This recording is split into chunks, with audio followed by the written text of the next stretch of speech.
Broadcasting live from somewhere in the great upper Midwest and beaming directly to you worldwide. This is Night Talks Radio.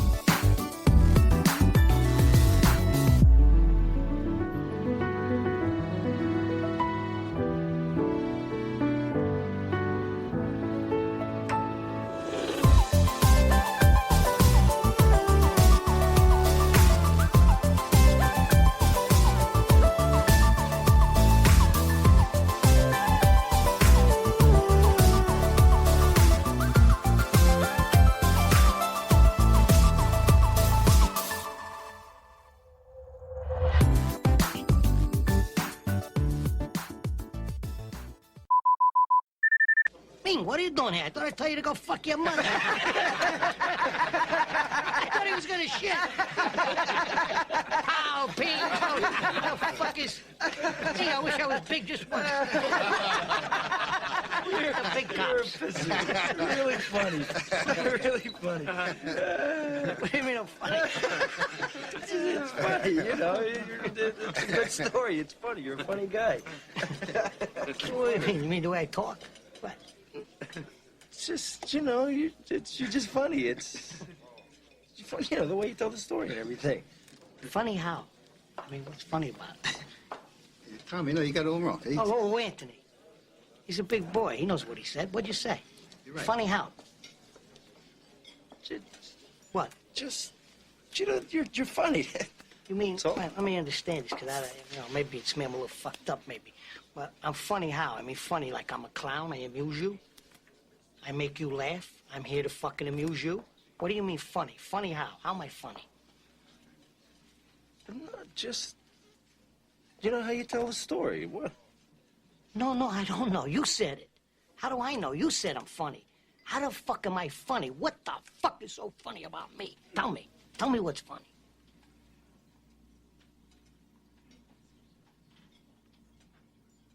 Get the fuck out of here, Tommy. You motherfucker. I almost had him. You stuttering prick yet? Frankie, was he shaking? I wonder about you sometimes, Henry. You may fold under questioning.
Streaming to you live from Spreaker.com and somewhere deep in the great upper Midwest. If you're ready for a ride, you can call NTR anytime by dialing the nationwide caller line at 1-507-384-9390. First-time callers can reach Night Talks Radio at 1-507-307-4424. Text Daniel and NTR exclusively at 1-218-689-7126. Now, from somewhere in the great upper Midwest, here's your hosts, Daniel Brewer and Jennifer Gregerson.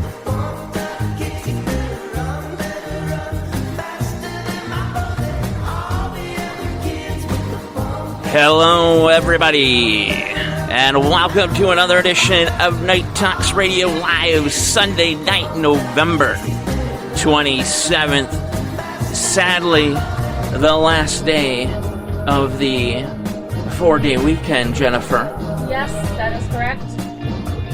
As of right now, there is a small teardrop leaking out of my eye and dropping to the floor. I am quite disappointed that Monday has reared its ugly head once again. Yeah, well, you know, that's the way it goes, I guess. We just live and live. We literally have to wait now another month until we get this. I know. And then we'll sort of have like a whole week of celebrating from Christmas time to New Year's Eve. Yeah, but I mean, it's also going to be very stressful, too, for those that have to work, those that are really struggling during this inflation time and everything. I mean, it's going to be Recession. Really tough. Recession. Well, it's really tough for everyone. according again, to the Biden regime, there is no such thing happening. As a matter of fact, our growth is amazing. Sure it is. The money coming in and it's just wonderful. People are having zero problems. Well, like I had said before, I am going back to sewing my own clothes and making my own things by hand. Well, you gotta do what you gotta do sometimes to survive. I'm gonna be a little Sally Homemaker. Sally Homemaker. That would fit you perfectly. As a matter of fact, that's your new name, co-host Sally Homemaker. I'll be Sally Homemaker with a bit of the paranormal and spiritual background. There you go. All right, enough with the Speaking of fun stuff. Paranormal. What do we got on the show today? We have Mr. Dave tonight. Schrader on. Really? It's going to be very interesting to see exactly what he has been doing with his life, which I can see has been quite a bit. He sounds familiar. Does he? He sounds a little bit familiar. Well, maybe so, but let's go ahead and start this off with Mr. Dave Schrader. Are you there? I am here. Wonderful. It's great to have you on tonight. Thank you very much for taking some time out of your busy schedule to be on our show tonight. Yes, much appreciated. Yeah, my pleasure. Thanks for asking me. No problem. Say, to kick things off, for the listeners that don't know a whole lot about you, can you tell us just for the folks that may not know? There could be somebody under a rock that does not know. So, can you tell us a little bit about yourself and how you got started in the radio? Well, I am Dave Schrader, also known as Alopecia Sasquatch. That's right. I have, the bald version of Bigfoot. Realizing I could no longer live in the wild, naked and alone, I decided to go inside and become a podcaster. And you start a family. I've been hosting paranormal radio shows since 2006. That's right. My new program is the Paranormal 60. I've been on multiple TV shows from the season 2 of Paranormal State. I was on a UFO episode they did called First Contact. I've been on about 7 or 8 episodes of Ghost Adventures, plus 2 of their live specials. I did a 13-part miniseries with Zach Baggins from Ghost Adventures called Paranormal Challenge back in 2011. Wow. And then I was the lead investigator on the TV show The Holzer Files and on the season of Ghosts of Devil's Perch. We just wrapped up that season a couple months ago, and that's pretty much where I'm at this point. He's not busy at all. No, he's not busy at all. How does juggling the family life work with all that, too? We got to ask. Yeah. Yeah. I'm lucky. I've always been in a position in a way that my family supports the work that I'm in and what I do, and love to see me go out and achieve the goals and interests that I have. So it's always been, with full love and support to get out there and do. That's absolutely. That's awesome. That is absolutely awesome to have. 7 children and a wife and this and that. Are you a coffee drinker? I have to ask. Wait a 7 children. I have 8 children. Oh, you have 8 now? Okay. I have 8. My wife has 3, so we have 11 between the 2 of us. Oh, wow, the Brady Bunch. Okay, I did not know we that. call it the Schrader Bunch. The Schrader Bunch, yeah. Wow, look at that. So 11, the magical number 11 comes up once again. That isn't too bad because actually we have, between both of us, Daniel, we have 7. We have 7. So we're getting up there. Maybe that's where that popped in at. But, Darkness Radio, do you do that from home? No, well, yes, I did it for a number of years from home. I started that back in January 2006 with Tim Dennis. Mm-hmm. I walked away from that in January this past year, took a couple months off. That's right. Yep. And I rebooted with my new show, which is the Paranormal 60. The Paranormal And I have a home studio, and I do that podcast. It's also a video cast on YouTube on Monday and Friday nights. But you can find the show wherever you listen to regular podcasts. You can connect with me and find the Paranormal 60 on just about every platform out there right now. Right, absolutely. And if people want to know how to connect with those shows and podcasts and whatnot, we'll have that up on NTR Facebook, obviously, after the show. Then people are interested in that. Yes. So, go ahead. I'm sorry. If you want to do the show, go right ahead. Just real quick. Since you started the Darkness Radio, how has it actually shaped you as a person today? Well, I mean, I've always had paranormal experiences throughout my entire life, and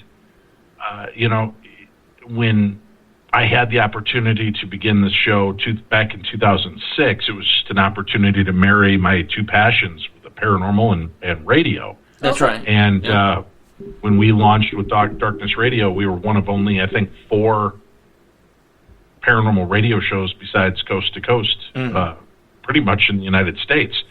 And now with the advent of podcasting, my show, The Paranormal 60, there's about 22 billion other paranormal podcasts out there. I know. Yeah. Absolutely.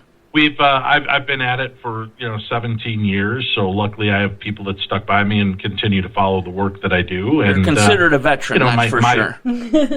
Right. My ideas and thoughts have changed considerably through the years on what we're dealing with in a lot of these different realms of the supernatural. Oh yeah. Now have you actually brought something very unique in your radio, opposed to the other paranormal radio shows that are out there right now? Is there a difference between two? Is what you're saying? Yeah, There's something, exactly. the darkness radio, maybe there's something different that you focus on versus the shows and things that you do. Is that what you're saying? Again, I am not on darkness radio. I don't do that show. I stepped away from it in January. I have a show called the Paranormal 60. Paranormal 60 is what so, yeah, the Paranormal 60 is my program. And, well, you know, I try to get to the meat of it in an hour. Friday nights we go a little over because we invite guests, listeners to come on and share their stories. Right. We report on the weird news of the world. I've got my paranormal news crew. I think it's just my tact. People have told me that they really enjoy my interviewing style and technique. I try to make it kind of a rapid fire style show and have 2 or 3 guests on in that hour so that, we get right to the heart of a story. Mm-hmm. And there's not a lot of superfluous fluff to fill it. So if you've called in to, Jenny has a story about being an alien abductee, I'm not spending 90 minutes building up to it. Right. Like, Jenny, what happened that first night you were abducted? And we're in the meat of it, and then wrap it up, and then, I might do a movie review or something else, and then have another guest come on. And so we try to make it radio for ADHD society, which is what we've all become. That is so true.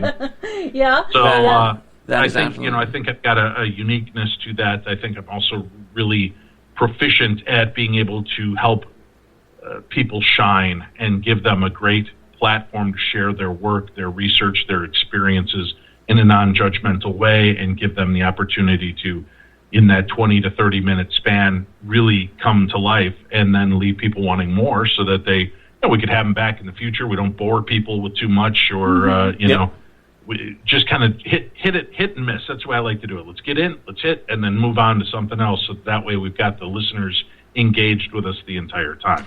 Exactly. And you know what, Dave, that reminds me of somebody else. Did you happen to know Art Bell personally?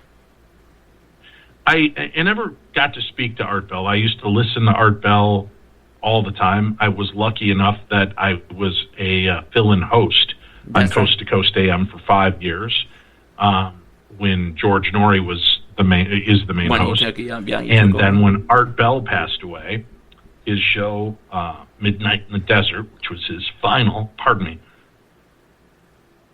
I apologize. I'm fighting a cold, so I'm going to have to start muting on you. If that's okay. Weird. Don't worry. No problem. I'm about to start hacking my brains out. Gotcha. We'll cut. We'll edit that out. When he passed away, I was asked to take over his show, and I became the host of Midnight in the Desert. So I did that for 2 years before they sold the whole network and moved on.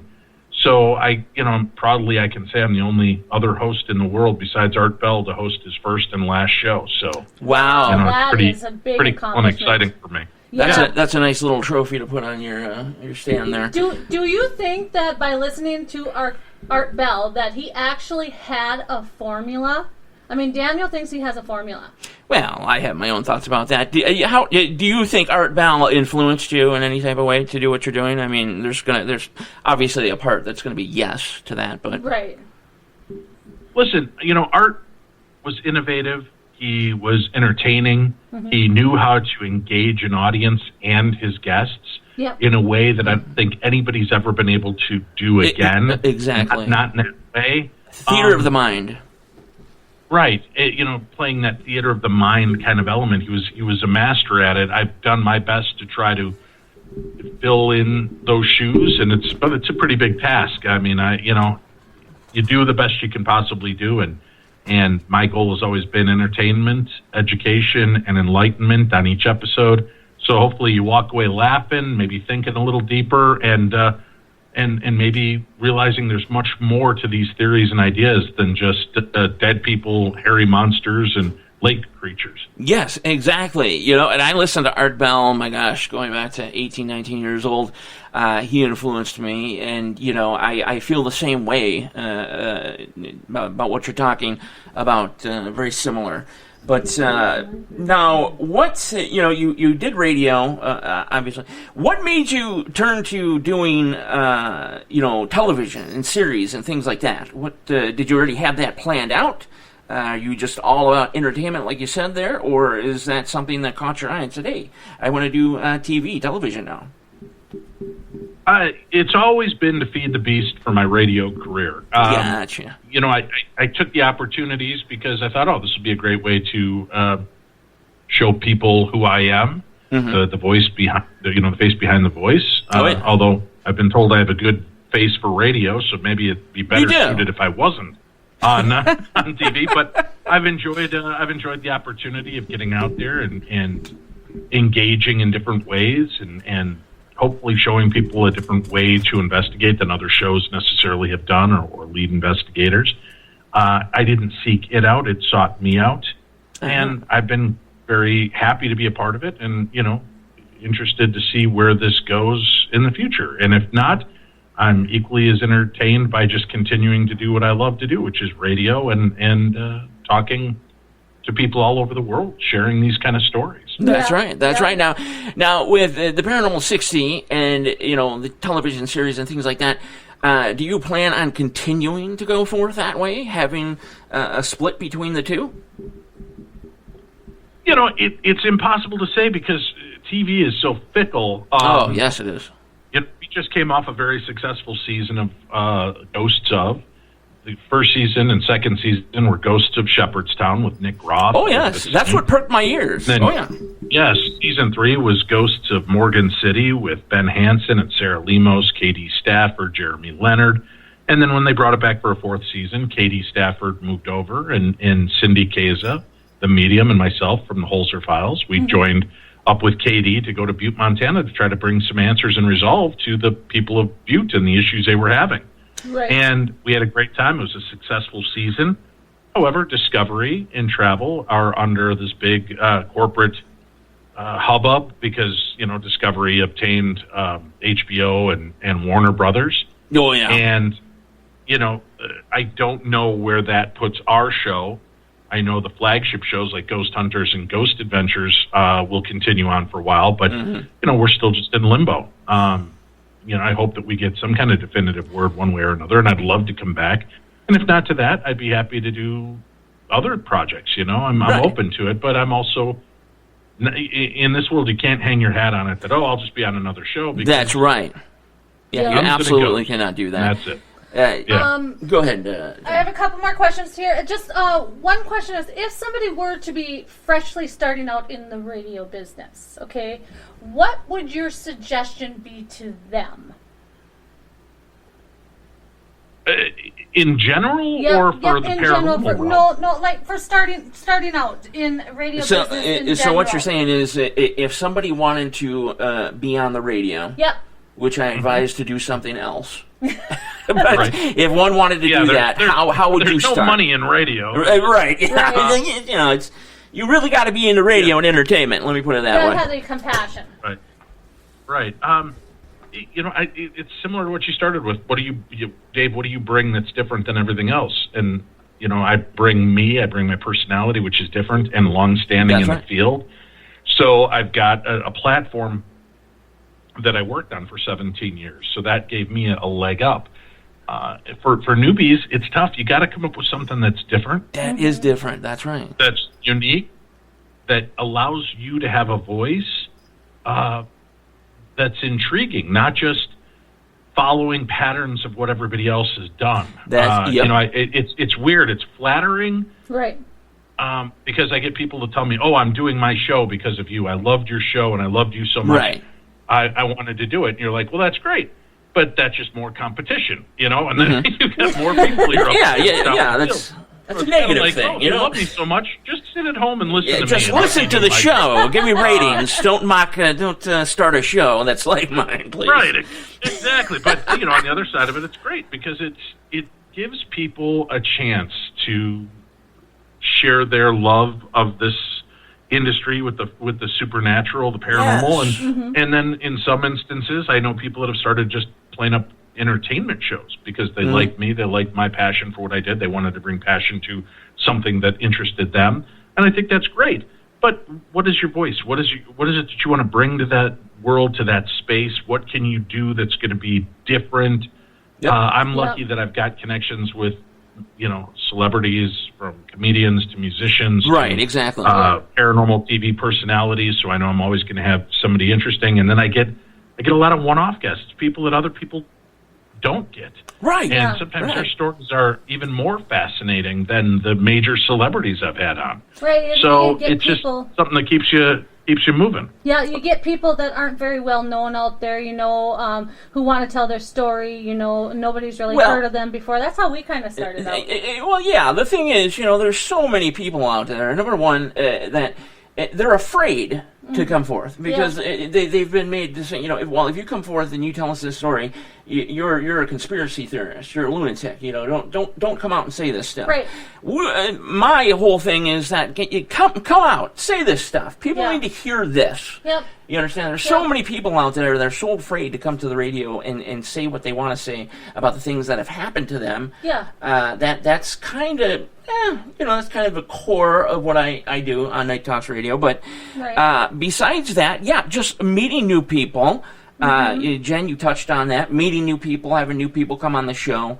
Joe Chase, for instance, but telling your story. Another thing that's really good is if you can relate to that person. When you have a person come on, let's say they talk about, you have an alien abductee, or something like that. I've been an alien contactee, for several years now, and I can relate to that person. I can relate to what they're going through. Right. I haven't been abducted myself, but I can relate to them actually, seeing a ship, being on the alien ship, everything like that, because I have done that. And, Dave, you're right, too, about, nice too. Having a sort of leg up. I guess in this situation, I would have like a toe up. Maybe. But I know some folks. I actually worked for a station out in Portland with a certain somebody, and other people from Coast to Coast AM, some fill-ins that I know that helped me get to the point where I'm at now.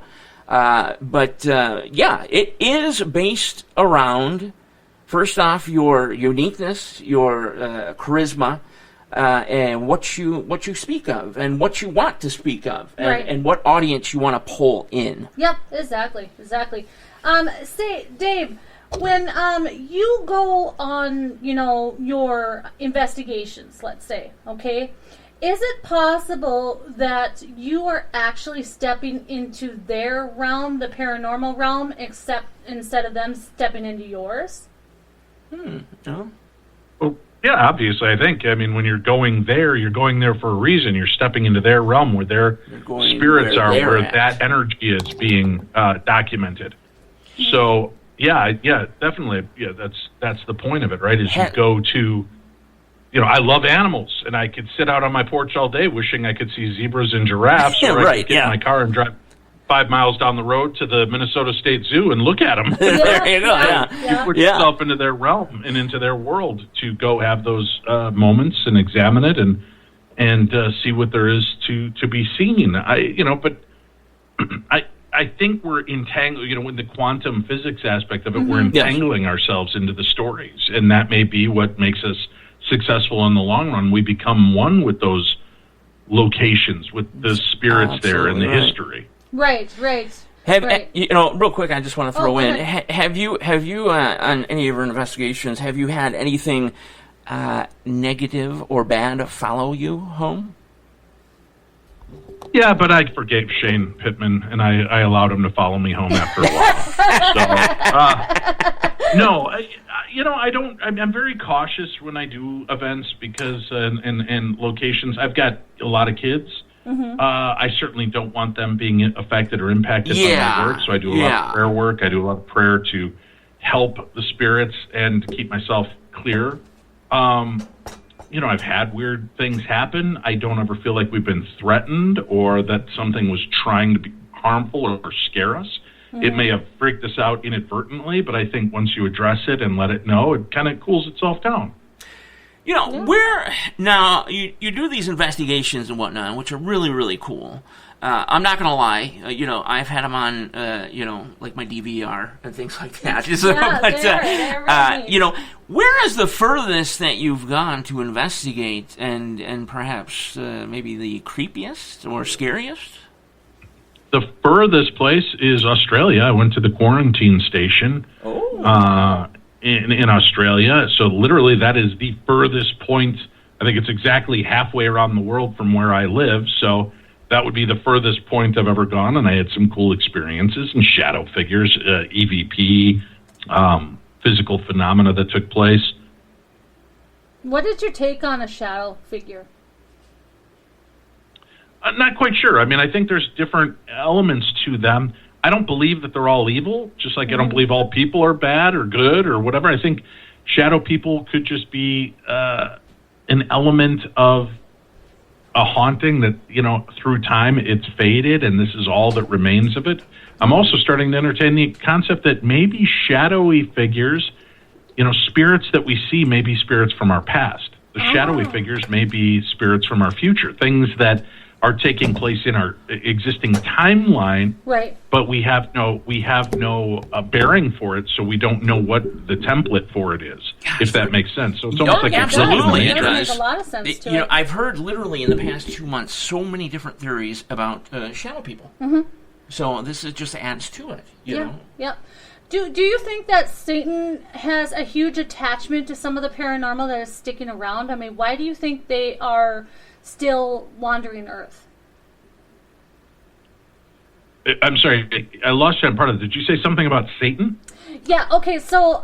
so you're associating Satan I am. This. So evil Satan, do you think that he has a huge... Evil, say evil. Does he have a huge attachment...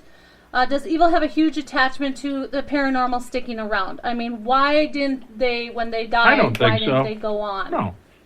I think there's different elements to why activity takes place. I think some of it is time slip phenomena. That's getting into the quantum realm of science, and that's what's going on. So there's nothing inherently evil about that. I think there are places and things where we've been. My childhood home was a place of extreme love and happiness and lots of fun memories. So why wouldn't a fractal, a piece of me, remain there that is in itself kind of an intelligent entity, but it's only a small portion of what I was. And in the house that I live now with my family and my children, and could it be that I leave a fragment of me here, and then in the old folks' home that I die in when I'm 211, they'll see my ghost there because I've left a piece of it there.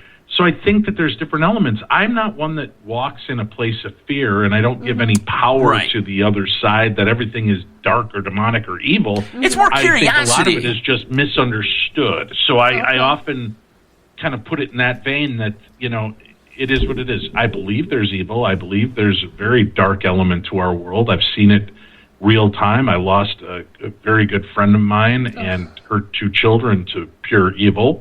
I'm sorry. So, I mean, we lost Mark and Debbie Constantino.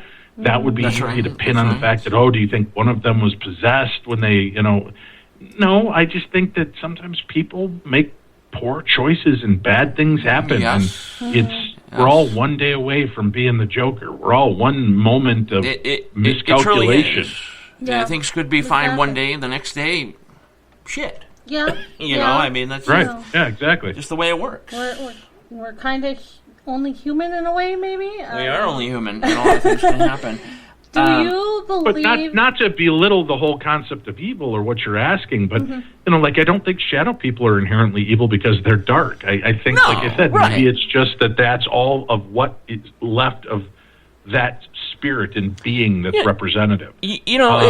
It's kind of funny that you brought that up because you're right as far as shadow people go, because I've told this story once or twice before on the show, but I'll shrink it down just a little bit for Dave. And when my grandfather was passing, he had hospice, so, he had all medical equipment at home and had a bed there and whatnot. And he would start telling us a few days before he passed away that he would see people around his bed like shadow people, and they seemed like they were in black sort of jumpsuits or something. And he would tell us to stop bothering him in the middle of the night about everything's going to be okay. We'll be taking you soon. Right. And it's like, Grandpa, nobody was here, And he would say this for about 2 days. And then after those 2 days, he was finally gone. Right. So, what Dave said there, I don't associate shadow people necessarily with what you would call evil either. Right. I give it a nice 50-50 mix. Okay. So when you encounter a paranormal and they are, not very nice to you, like they throw things at you or something like that. Real asses. Are they just trying to, do you think they're like that because they just don't want you in their area? Or do you think that they are actually like that because maybe they can pick up on some seeking attention, bad vibes or something like that? Do you think that I think there's different elements to that. Here's the deal. I've said as a human being, I'm a wise ass and a goofball, and I promise that I'm going to stay and haunt my family. So when my grandchildren are playing with the Ouija board at some party, and my granddaughter's sitting with this boy who, is pushing the planchette to make it say scary things to try to get the nuzzle in a little closer. When they ask who's going to be the first to die, I'm going to be the one pushing the planchette towards her boyfriend. There is some very similar thinking between me and Dave. It just means I'm an angry grandpa who's there to make sure this guy doesn't get lucky that night. That's right. I mean, just looking at some of his pictures that I've seen, I'm like, geez, I don't want to with that guy. You stay back and protect your family. Now, are angels possible? Possible. Yes, I mean, do you think that angels around? Are angels good? Well, no. Are angels real, or are they more of? Yeah, there's good, there's evil, but I think a lot of it is I grew up Christian. I have a Christian theology and belief system, but I also think a lot of the things that we have in our life are, how do I want to say this? Something to believe in. What we expect of it, like I was starting to say with. I'd be the kind of ghost that would mess with you. I would be the kind of ghost that have fun with people that are scared in a haunted location. It's easy then to jump to the association of it must be evil because it scared me, just like with shadow people. Yeah. I don't think necessarily that's what their task is. And, well, what about if they throw something at you? Maybe out of frustration. Okay. And you guys said you have kids. Okay, so you tell your kid, take the garbage out. Okay, Mom. Okay, Dad. And then you walk into the room 10 minutes later and it's still sitting there, and they're playing video. I said take the okay, I will in a minute. Right. Come back 45 minutes later, and they still haven't the garbage. Yeah. And you grab the remote and whip it at them and go, I said pick up the damn trash. Now, does that make you evil? No. No, it doesn't make you. Frustration for not being heard. And that may be what the spirits are, is they're there screaming, I am here. Help me. It's that. I'm afraid. I can't see. I'm lost. And sometimes their frustration level just may be, I can affect this, so I'm going to throw this rock. Maybe that'll get you touch it. I'm going to give your hair a little tug. I'm going to brush against you. To let you know that they're there. That is the misconception right there. I never thought about that. Is the fact that you automatically, a majority of people anyway, automatically think it's some sort of evil, some sort of madness, some sort of whatever have you. Just like he said, they're fucking around with you. I never even thought about that. That was you didn't think about that aspect of it. Yeah, I didn't. Do you think that we're possibly living and breathing in a big experiment? Well, hold on. Let's take the questions one at a time, because you asked me about the demonic. I went back to it. We still have to cover the angels, so we'll get back to that too. Okay. But with things like angry ghosts, what is an angry ghost? When I filmed the Holzer Files, I got knocked on my ass at the Whaley House. Yeah, it's real easy to assume it would have been something dark and malevolent, or was it just that we called on a spirit that has not been called by name in a long time, and a spirit who died doing what he thought was right. He was standing up for his people, the Mexican and Native American peoples that this land had been taken from, and Juan Verdugo and his group had decided they were going to come back and take it away, and they were met at the end of a rope and shot and hung, and just horrible things happen to them. And this spirit has hung around all that time. Once we acknowledged his spirit and we promised to tell his story, things quieted down there. And we made that story international. The world now knows That's about right. Juan Verdugo, and we know these stories. So I think sometimes it's the frustration level of a spirit is just that it wants to be remembered, just like us. We want to feel like we're counted and that we're heard and people know that we exist. So I think that a lot of times it's easy to jump to something malevolent or evil or dark or scary. It is. When It's really the simplest what it is thing that just you could something do. we don't understand yet. Right. So let's give it its time to breathe, let it vent for a few seconds, and then like you would with an angry children, now hold them and say, okay, I've heard you. Slowly. Now what can we do to make this better? And work it through. Now on the angel realm, I've had encounters where I believe I've been in the realm of the angelic, or I've had something angelic in my presence. I believe that there is a good, I believe there is a bad. I believe that we encounter both, but I try to keep myself more open and in the vibrational place of wanting more good than I do bad. So do angels exist? Sure. Look at how many people are saved last minute by something remarkable. Oh, yeah. There's no reason this person should be alive, but something happened. I think angels are whispering in our ears all the time. It's just, do we choose to listen? Right. Really quickly, you said you like hearing from different types of people and different types of stories. Speaking of angels, I was personally saved, I guess, when I was 7 years old. My mother had come up from the basement with laundry, and out of the corner of her eye, she saw a sort of white light, like headlights of a vehicle, upstairs in the front of my bedroom door. And so she had put the laundry down and walked up there, and to this day, we still have it in a Ziploc baggie. It was the most beautiful dove feather that you could ever think of, floating there, like you like in a movie, just floating down to the ground. Well, at that point, the phone rang, and keep in mind, this is about 1:30, 2 o'clock in the morning, and it was my doctor. And I had asthma real bad at that time. And that day I had gotten a shot. And that is, by the way, that is to this day the reason why I hate shots, because that damn shot, I swear, hit my butt bone. But anyway, it was the doctor, and he said that the wrong shot was given to me, and that Daniel needs to be rushed to the hospital immediately. And I got rushed to the hospital. They gave me another shot. I was okay. Later, come to find out that if I would have went to sleep fully that night, I probably wouldn't have woken up. And to this day, I fully believe that was an angel letting my mother know and this and that there's a phone call coming in. Daniel's in trouble. So, there's my angel story. Yeah, and we've had angel stories together, too, where I have multiple stories, seen angels. Awesome. It's good stuff. Yeah. Go ahead, Jen. It is. We had the one angel story where we were stuck and stranded in Ohio. Ohio and Kentucky. Yep, Yeah. Ohio and Kentucky. And I want to talk to everyone about everything, and She does. stuff, and I do. She- And when I get frustrated. You'd think she's a 65-year-old lady. Anyway, so I was talking to the clerk, and the lady behind me heard us, and she offered to pay for my stuff and pay it forward, and she gave us money to get to his mom's and stuff, and that was very nice of her. And she came out and she looked right at Daniel, and Daniel said it looked like she was looking like right through his soul. Oh, it felt like, right through me. Yeah. Like, who the hell is this person? But the strange thing that happened is when we got back to the hotel, we exchanged numbers, just my number, but whatever it was, started calling a 55555 was the number.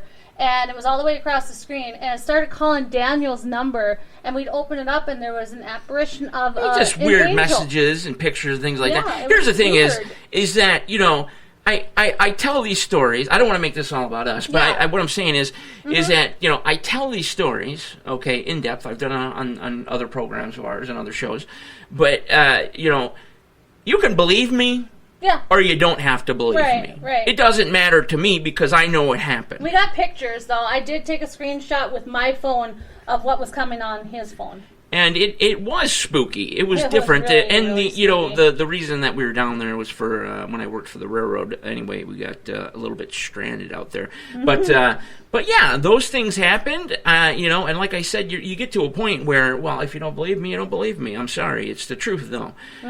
So there's people but there's people, like I said, that are out there that are afraid to even come forth with that. Right. How many people have experienced things like that? Again, I go back to that. Come out and tell your story. Don't be worried about being ridiculed. Yeah. Or being called a conspiracy theorist. As a matter of fact, conspiracy theorists have called everything for the past 6 years. You know what I mean? So we actually should be on top of the totem pole here. But don't be afraid anymore. No. And like Dave touched on, there are a lot of shows out there right now. Well, I mean, millions of them. I tell my mom about me being contacted by an alien and stuff like that. Me and my mom, we don't get along real well and stuff. That's a long story. But anyway, so she tells me, well, why don't you go fly on your UFO and go to another planet?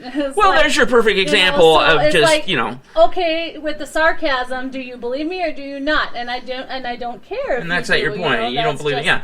But touching on real quick, but that's how people are. People are afraid to come forward because they're going to get ridiculed about it. Right. But the thing is, you don't have to worry about that. Don't worry about that no more. Right. Look, it's 2022. Look what's going on outside in the world. Yeah. Okay. They're not going to care if you got a ghost story. Right. You know what I mean? Have you been ridiculed at all on some of your shows? Oh, I'm sure he has. And people ask me, do you believe all the stuff these guests tell you? No, but it's not my job to judge, because that's right. What doesn't make sense to me doesn't mean it doesn't speak to other people's hearts and their own experiences. And there have been a few shows I've done on my radio show and podcast where somebody will tell me later, Dave, there's no way you believe that guy's story. And I'm like, I don't, because it was so absurd and bizarre to me. However, I got 30 emails from people that said, thank you for letting Chris come on and tell that story, because I can't tell you how many times I was on the precipice of killing myself thinking I must be crazy to keep seeing and hearing these things. Right. Now that I know someone else is seeing and having it, I feel so much better. Oh, and I feel like this is so I don't judge, and to me, a lot of the things I've experienced in my life are crazy, and I think this is ridiculous. I wouldn't have believed that this was real either, but yet here we are, and it is real, and these things are taking place. So I try to just let people have their moment. I'm not here to win people over or force them to believe in the paranormal, but one of the best compliments I get is, listen, I listen to your show all the time, Dave. I love the Paranormal 60. I'm not a believer, but I sure do love the passion from you and the people that respond to you have the ability to pull and there are times people that in. It makes me start to scratch my head and think, maybe there is something. And that's all I'm excited about, is that possibility that we're awakening in people, that maybe there is something. Yeah. I realized that myself, too, when we began this whole thing, going back about a year and a half ago. Yeah. I had, I'd be lucky that we get to 100 listeners. Well, I really did. I've learned things that I have never known about myself that other people have told me. Oh, the radio world has opened doors for you. My goodness. But yeah, I wanted to finish that comment, though, about having, a million other shows out there. There are so many copycats. There are. My God. And then having the same guest just being tossed around, every week or two. It's like, oh, it's so-and-so get on this show. Oh, it's like, come on now. Yeah. So, our what I like to do is find fresh and new guests. Now, Dave, you've obviously been around for a while. You're a veteran. You know what's going on. I want you on the show, absolutely. I remember you very long ago. So, but no, we are looking for the new, and we're looking for those people, like Dave said, to come out and tell your stories, even whether you believe it or not. Like Dave said, it's not your choice there. It's the listener's choice. It's hard for a person to comprehend something unusual that is happening to them if, like you said, you don't know if anyone else has experienced it or anything, and it's just totally abnormal to you. It's not the way you were brought up. But there are people out there that actually can have these things happen to them. And there are there are chat groups, there are everything you can possibly think of out there where you can get in touch with someone who is having the same issue that you are having, and maybe you guys could work together, you know? Well, you see, the thing is, helpful. The problem is I go back to, it still feels faux pas to come out and talk about this type of stuff. Yeah.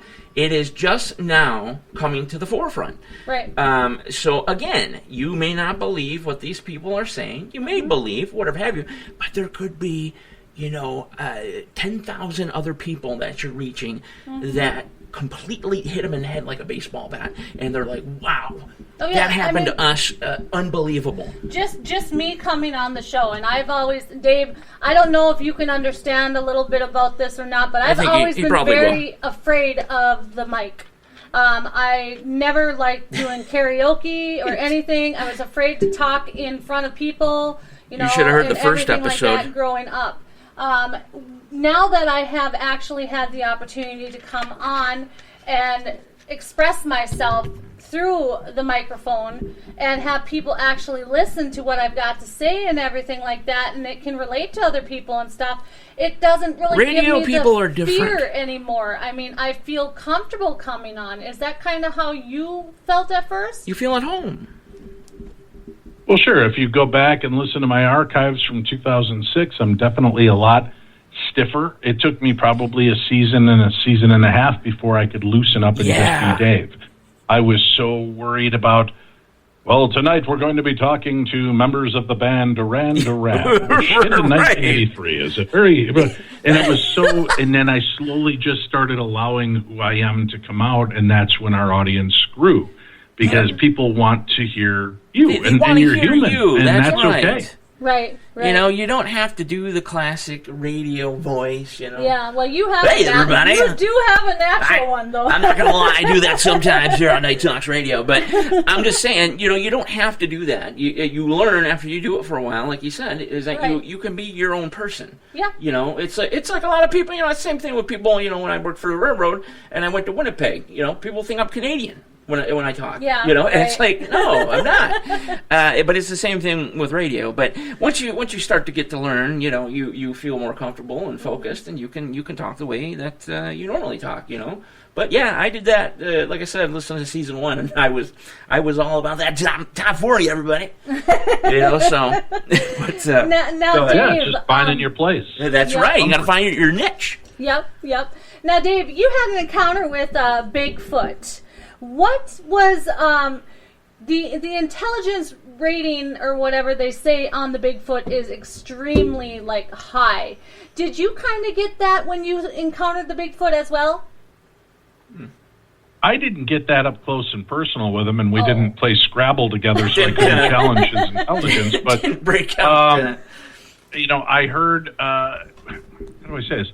I was 11, 12 years old. I was in Foley, Alabama at my grandparents' property. They had 40 acres of property. Only 10 of it was livable. Okay. There was always something loud crunching around out in the woods. And one day while we were sitting there, we heard it crunching, and all of a sudden something pushed down the top of the bush at the far end of the pond and looked over at my cousin and I, and it had a very dark inset face and long kind of darkish gray hair. Did you say insect face? I'm sorry? Did you say insect face? No. Inset. Gotcha. Okay, gotcha. Dark inset, so like the hair, the brow was kind of protruding. I see now, yeah. I misheard. Back, and it was very dark face, and it's it just stared at us, and my cousin and I ran to the house screaming like idiots, and we kind of thought, this is probably my dad or my uncle being out there trying to freak us out, screwing with you, and maybe that's what it really is. And we got to the house, and they were all there, and they grabbed their guns and went out to check the woods. I don't know that they believed in Bigfoot or not, but they believed something was out in the woods enough to freak us out effectively, so they went to go check on it. Yeah. And did you ever encounter them again? Nope. Wow. Nope. And I'm not a big outdoors guy. I tell everybody I'm an avid indoorsman. outside is very pokey, dirty, and things that want to bite. So I just figure I'm safer inside. I'll let everybody else do the outside work while I do the inside work. Well, Right. you can get... I'm watching on TV. You can get bit inside, too, Yeah, there's things you can get. You're still better off inside. I agree with Dave. Yeah, I could drown inside as well. I could drown, yeah. Likelihood is much tub less or something, or the than sink if maybe. I'm walking on a crappy bridge over some roaring water. So Right, exactly. I kind of did that my whole entire life. I walked over a really, really steep bridge that was having pieces missing. Just a rebel. Like that, so. Just a daring rebel. It doesn't Northern bother me. Minnesota, everybody. I would rather live vicariously through you and how knuckleheaded you are to be fucking exactly. than to be the guy out there doing it myself. That's it. Yeah. Well, that's why I watch Naked and Afraid and things like that. That's where I get that stuff from. I'm gonna stay I'm gonna sit on my couch. Yeah, that's when you watch Naked and Afraid. Yeah. I'm sorry. Did you have a question for him? I'm sorry. Yeah. Oh, okay. So, Coming up on a break here in about 2 minutes, everybody. There's that radio voice. Right? Yeah, right. Are we possibly living and breathing in a big, huge experiment? I mean, is everything we're seeing, is it just an experiment to see how we all react? Because we've got to react to something, obviously. Who's doing the experiment? Well, beyond. Yeah, I don't know. I mean, that's certainly a thought that we are nothing more than just on a slide underneath the eyes of an alien race that built us and put us here. And I don't know. I'd like to think that there's more to our lives than just something out there manipulating. That falls into the conspiratorial angle for me. And it does. It doesn't mean that it doesn't exist. I just choose not to let that be the thing that drives me. It's interesting. It's definitely an interesting thought and something worth kicking around. But not that I can't say that I believe that that's necessarily truly the case. I think we're much more than that overall. I understand. Yeah, to end that real quick, I think if people, most people believe in God, I think if people were to find out, and I'm not saying this is the truth or anything like that, but if they found out like a God didn't exist, for example, and that we were here for absolutely nothing, there is no point to us, I think it would just be pure mass chaos. People have to have something a reason. They have to have a goal. Yeah. The goal being perhaps heaven or whatever have you. If they didn't believe in anything, if there wasn't anything there to believe in, it would just be chaos like you've never seen before. But there's also that aspect that we have to have come from somewhere. So there has to be... And there's a million different ways. Some kind of reason out there that is supposed to eventually show us how we came about, you would think. Well, you would think. I think we should. I think we should touch on that a little bit more after the break. Dave, you going to hang out with us for another hour? Yep. Okay, excellent. Sounds good. Jennifer, what do we have coming up in the third hour? Are we going to be touching on some new news and things? Well, I really haven't seen a whole lot of new news. It's all the same stuff with the political. Well, there is some stuff I want to touch on. But I do think that from yesterday's episode, we did not touch on a lot of things about what your theory is on this nuclear war now. Yes. Plenty of things. With what you think maybe is going on in the Taiwan situation. And also the fact that why are we seeing more and more videos out there about preparing for disasters? Absolutely correct. As usual. We'll be right back, folks. Dave Schrader is our guest. Sunday night. Night Talks Radio Live. We'll be right back.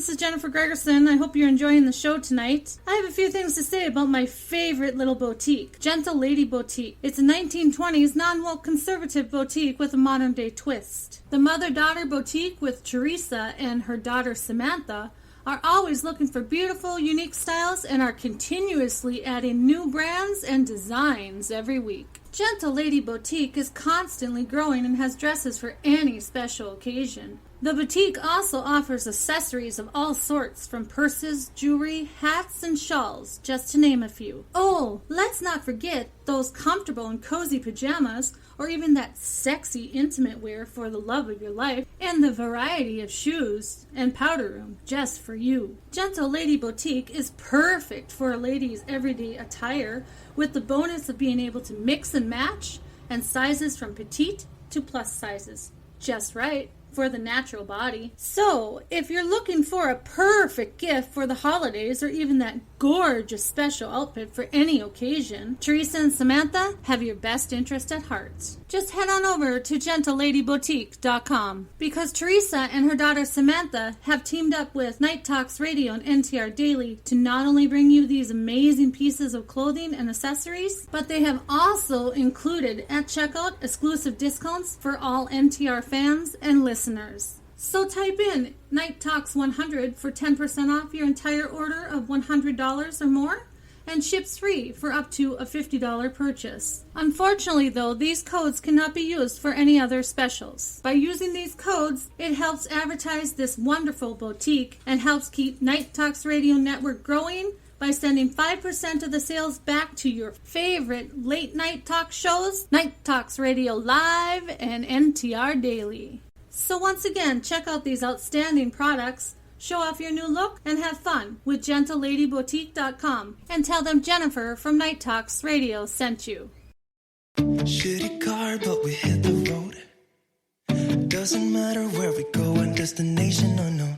I don't care where the motor stops, cause when I want it, then I want it. Yeah, I want it, oh I want it, let's go. Look around, where's the people at?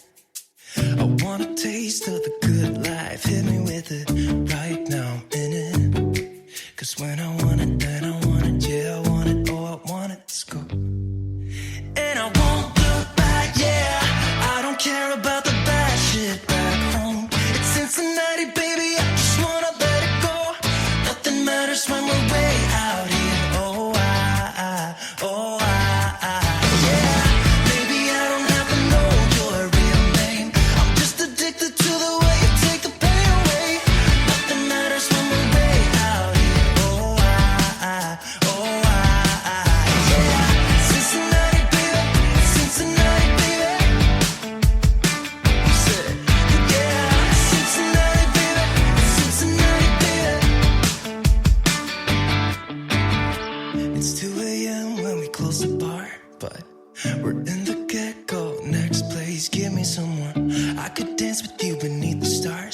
When I want it, then I want it, yeah, I want you. Everything stops when you move like that, and I wanna get in close to you. It's what I'm gonna do, cause right now I'm in it. I feel kinda dizzy when I'm staring at you. And I won't look back, yeah. I don't care about the bad shit back home. It's Cincinnati, baby, I just wanna let it go. Nothing matters when we're way out here.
Streaming to you live from Spreaker.com and somewhere deep in the great upper Midwest. If you're ready for a ride, you can call NTR anytime by dialing the nationwide caller line at 1-507-384-9390. First-time callers can reach Night Talks Radio at 1-507-307-4424. Text Daniel and NTR exclusively at 1-218-689-7126. Now, from somewhere in the great upper Midwest, here's your hosts, Daniel Brewer and Jennifer Gregerson.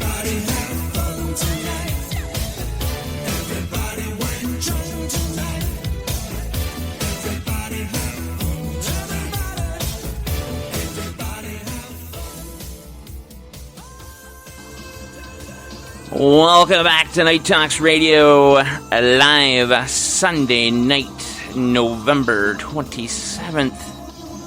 2022. Jennifer, who's our guest tonight? Dave Schrader. The name sounds familiar. I'm starting to know him a little bit more as we talk. Yeah. No, we've got Dave Schrader with us tonight. A lot of interesting concepts. A lot of interesting everything when it comes to Dave. mean, it's just an amazing show so far. I absolutely, very intriguing. I love it. Good job pumping up your own show. Well, I'm not pumping up my own show. I'm just saying that he's doing a very good job. I mean, I Dave, really like the content that he has for us. Well, let's bring Dave back in and tell him that. Dave, you're doing a really good job on the show. Well, thank you. I hope I passed the audition. I think you made it, just barely. All I was saying is it's very, it's an awesome show tonight. It's very intriguing. I like the content that you have to give us, and I like the concepts of. I never even thought about the paranormal actually could be possibly that way. You know, even to think that way. You know why I picked you as a co-host? Because you're just straight up honest. Me? Yeah, you're just boldly honest about everything. Is that bad? It's not bad. Everybody thinks she's honest. Exactly. It's not bad at all. I mean, she is brutally honest. Oh, you know what I mean? Yeah. And that's the magic part of Jennifer Gregerson. Yeah.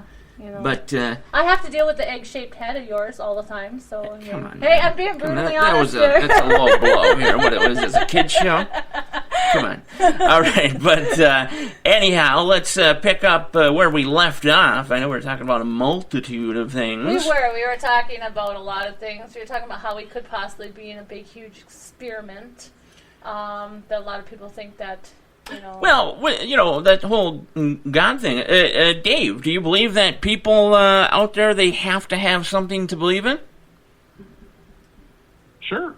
Yeah, that's why we have gods and belief systems. It's because there's a want and a desire. That's why people go to tarot readers and psychics and mediums. Listen, nobody wants to believe by themselves. They want somebody that helps them believe in something.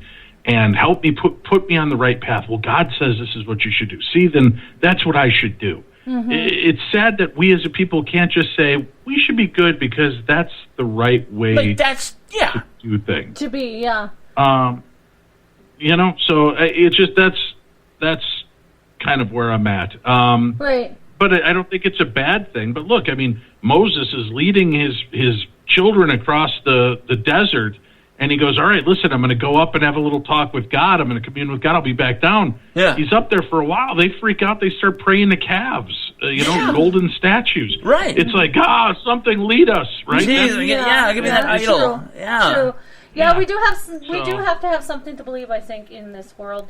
Oh, absolutely. Do you think that our the way our evolution is going and the way science is going, do you think we'll ever find out how we came about? How we came to be? Yep, how we came to be. As human beings? As human beings. I think they're figuring that out slowly. I don't think anybody believes that it's just that we're here by accident. I think there's some of that belief, but then even science is saying there's things about us that don't add up. Yeah. And I don't know if you guys are talking when I'm talking because I just hear fragments of sounds, and I don't know if it's my own echo or if I'm talking over you. And if I'm talking over you, I'm sorry. This Skype kind of works like a walkie-talkie. When one person's talking, it doesn't allow the audio through to the person that's in the midst of speaking. So if I keep interrupting you, I apologize. No, that's okay. You that's can okay. Go ahead and tell us what you were saying. I lost my train of thought. Shoot. What was your question? Okay, my question just redo the question. Science is looking at different things and concepts that there are parts of us that don't seem natural to this environment. Right. And where do we come from? Listen, now they're finding out that we may be more closely related to sharks. Humans and sharks may be much more closely related than you would have ever thought before. Wow. So we're constantly learning our place in the universe and on this planet. But I don't think we're meant to know it all. If you knew it all, if you knew without a shadow of a doubt that you could be reborn into a new life and that this was just a stopway onto the next, suicide rates would go through the roof. Oh, my goodness. People that are angry, that would be the end of it. They just bail out. Because I'll reboot the system. This sucks. This life's horrible. I'll reboot. Yeah. But it's that constant worry of, well, maybe there's nothing. So I'm going to hang in a little longer. And that's part of, my fear of death is what I believe has kept me alive as long as I am, because I've been afraid of death. And I've fought depression and anxiety my whole life. I attempted suicide in high school. Oh no! Thankfully, it didn't work. But there are others that don't have that deal. But what keeps me thinking is, hey, the fear of death is what's kept me alive. Yeah. I would have to agree with that. Yeah. Fear of death. Yeah. Do you think that we're eventually going to be able to live on other planets? Yeah, I don't think we're that far off from that point right now. I just think they're trying to figure out how we can do it and do it safely. Yeah, do you think our body chemistry will be able to live on other planets? I mean, or are we going to have to be like walking around in a suit for the rest of our life? I'm sure we'll have to adapt. I think they're going to find ways to fix that, but again, I think we're probably another 100 years off or so from terraforming other planets. But they also say that within the next 100 years, we're probably going to get hit by an Earth killer. An asteroid. So I'm sure that's part of why they're looking for other places for us to exist. That makes sense. It seems the past couple of years there's just been so much talk since Elon came about with SpaceX, working with NASA and other companies and things like that, ES. But just out of nowhere, it seemed, making these hotels in space and things like that, and launching points from the moon. I mean, talking big time stuff. Right. And it just so happens to correlate with Apophis, I think. Yeah. Because if you were to look at the chart that rates, it's a scale. But they have said that it's not a threat anymore. Well, that's what they say, but NASA has also said the thing in 6 months, if you have a house that you're paying mortgage for and a brand new car, and I told you in 6 months it's a fact that your house is going to burn down, your car is going to be destroyed, everything you have is going to be gone, are you still going to pay your bills and do the things that you need to do? Right. Absolutely not. And she turned around and had a little smirk on her face and walked away. Yeah. So that tells me right there, wow, they're not going to tell us shit. No. So it's kind of funny, though, like I said, how this is moving so rapidly. Yeah. What happened to the late 90s, the 2000s, the teens? Where was this big jump and effort about going to another planet, going back to the moon, all this and that? All of a sudden, it's popped up. Yeah. And it goes perfectly with the guidelines of being hit by, say, an asteroid the size of Apophis. And it's just, it's unique to me. Yeah. It's interesting. Do you think that quantum physics, when it starts here we go. actually, like, blowing up, let's say, do you think that's going to help us with time travel? Dave? Hello? Yeah, you're there you bumping and bumping. It's hard to hear you, so I wasn't able to follow your question very well. Oh, my gosh. What is With going on? quantum physics. Sound like you were banging your microphone almost, so I apologize, but go ahead and say it again. Probably. You know what it is? Physics is what? I hit my desk. Yeah. With quantum physics coming out, do you think that's going to be an opening to time travel? Well, quantum physics has always existed. I think that they're looking into the possibilities. Look, there's been reports that have come out recently that they're finding that they think wormholes are more than one thing. Black holes may be some that you can traverse, some that are just life-sucking destroyers of atoms and energy. I think, they don't know. They're learning, as science goes along as well. All they're doing right now is doing their best to try to understand these different philosophies and testing them, and what's great is so many things that Albert Einstein said so long ago that people kind of rolled their eyes and laughed about are now being proven true. Oh, yeah. Oh, yeah, without question. Yeah. It's, you can time travel, into the future. Yeah. We just haven't figured out how to time travel back. Well, when a person has a near-death experience, when we talked to the near-death experiencer that we had on the show here just a little while ago. Oh, yes, one of 1,000. They talk a lot about when they die, they go through a tunnel. And it's a big black tunnel that they go through. Yes. And then they're able to...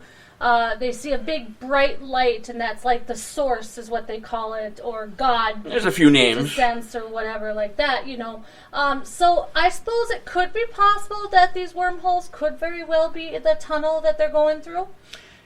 Or black holes. Dave, what do you think? Again, I don't know. I'd just be talking out of my ass, Yeah, that's kind of what I do most of the day. I don't have a good understanding of what is really taking place, so it would all just be conjecture and guesstimations. I think there's a lot of amazing things going on in and around the world, and I think that we're still in our infancy of understanding it. I do believe we're going to get there. We're going to know. We're going to understand it soon. Yep. I look back, people are, they're kind of one-minded or one-wayed about aliens and being visited and knowledge and this and that. I look back at the movie Contact, and by gosh, I think that would be how we would be perhaps spoken to. Possibly, something similar to that. Well, they are, in sense, they are outside of the box. They are using shapes already to try and speak to us, I believe. That's why the crop circles are around. That's what I believe. I believe they're trying to send us a message. 60% of the crop circles I do believe in. Or it could be a map to their galaxy. What do you think about all that, Dave? There's a great book called The Hidden Records by Wayne Herschel that came out, I want to say like 2005, 2006. Okay. I think he's updated it since, but he talks about our place in the universe and believes that we come from the Palladian system, and that he took a look at things like the Mayan ruins, the Aztec ruins, the Egyptian ruins, and did transparency overlays, and they match up perfectly. So he believes that these were different races from those planets that came here and helped different cultures develop, and the way they built things, the math and science between how they built these things, they're basically putting a key code on this planet saying, look, this is where we came from. Alerting other alien races that visit and other things.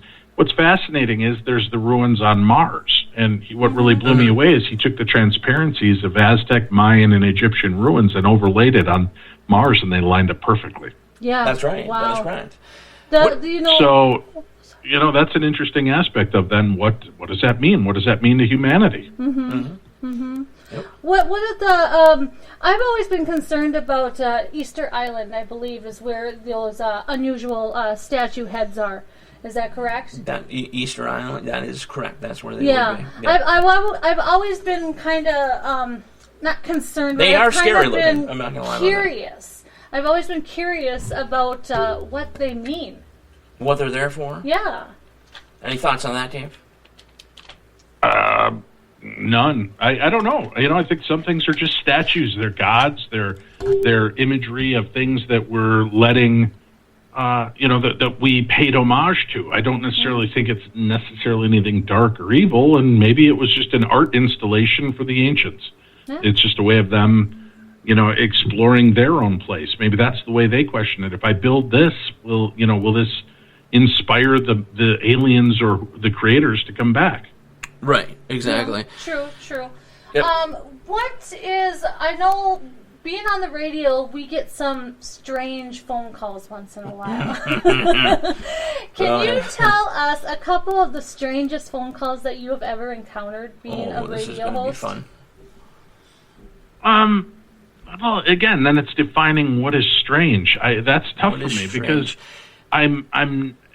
Let's detail that more. Okay. I had a guest on that was really fascinating. She had a write-up that was she had been in contact with Satan in a human form. Ooh. And she had this really powerful, strange experience. And I said, okay. And I had her on, and she was just lovely. And she said she met the devil. And I said, how did you meet the devil? She said, well, I was looking in the Penny Saver, and I saw an ad for somebody looking for a dance partner. And I answered the ad and met him through that. And I said, well, it's good to know that even, in this financial era, that the devil's on hard times, that he has to place an ad in the Penny Saver to meet people. Right. And we had a great conversation, and it was completely loony, completely weird sounding, but she was so charming and affable that it almost made you believe that what she was saying was real and that she really believed that she'd seen and been and done these things. So that, to me, was fascinating. I've had people... what's loony? We were talking one night off the cuff about, I think, Buddy Holly's death, and, there was a conspiracy theory that maybe Buddy Holly was dicking around with a gun, and it went off and accidentally killed the pilot, and they found a bullet hole in the back of the pilot. And we started talking about other elements, and all of a sudden, the pilot of Ricky Nelson's crashed plane called in our show and talked to us. Really? And...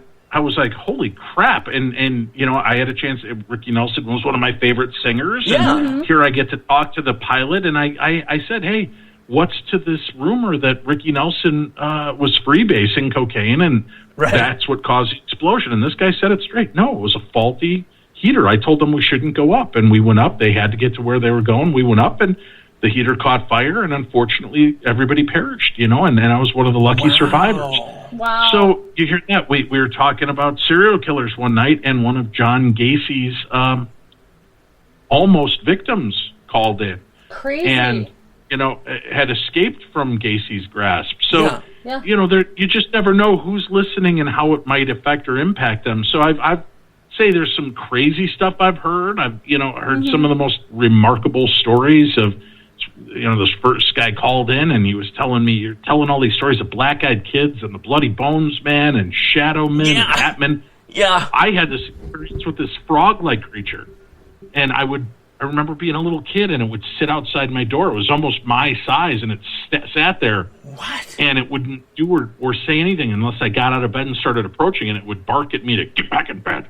Oh, my God. Okay. I got goosebumps. And it was very sentinel, and I'm like, okay. And, it sounds madcap, right? Yeah. Right. And then all of a sudden I start hearing from other people. They're like, I had the same thing. Then I start noticing a through line as I talk to these people. Yeah. What was happening at the time? A lot of them, my parents were fighting in the other room. Maybe this gargoyle-like creature was there to frighten the kid from getting involved in something that could have escalated and ended up in murder.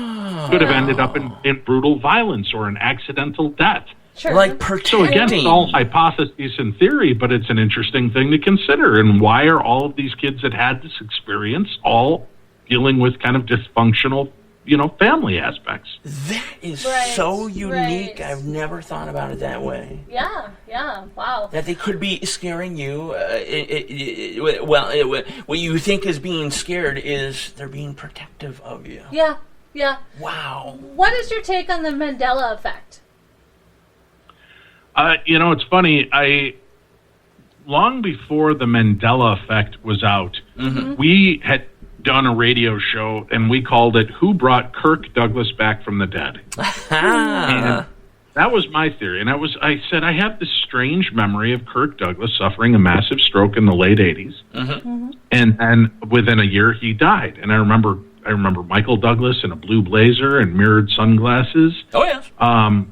Talking about it and the impact and taking off the glasses to wipe the tears from his eyes as he was telling about his father, Kirk Douglas. And lo and behold, Kirk Douglas lived to be, like 103 and died like only a couple of years ago? Yeah. Wow. And people around the world remember Kirk Douglas dying.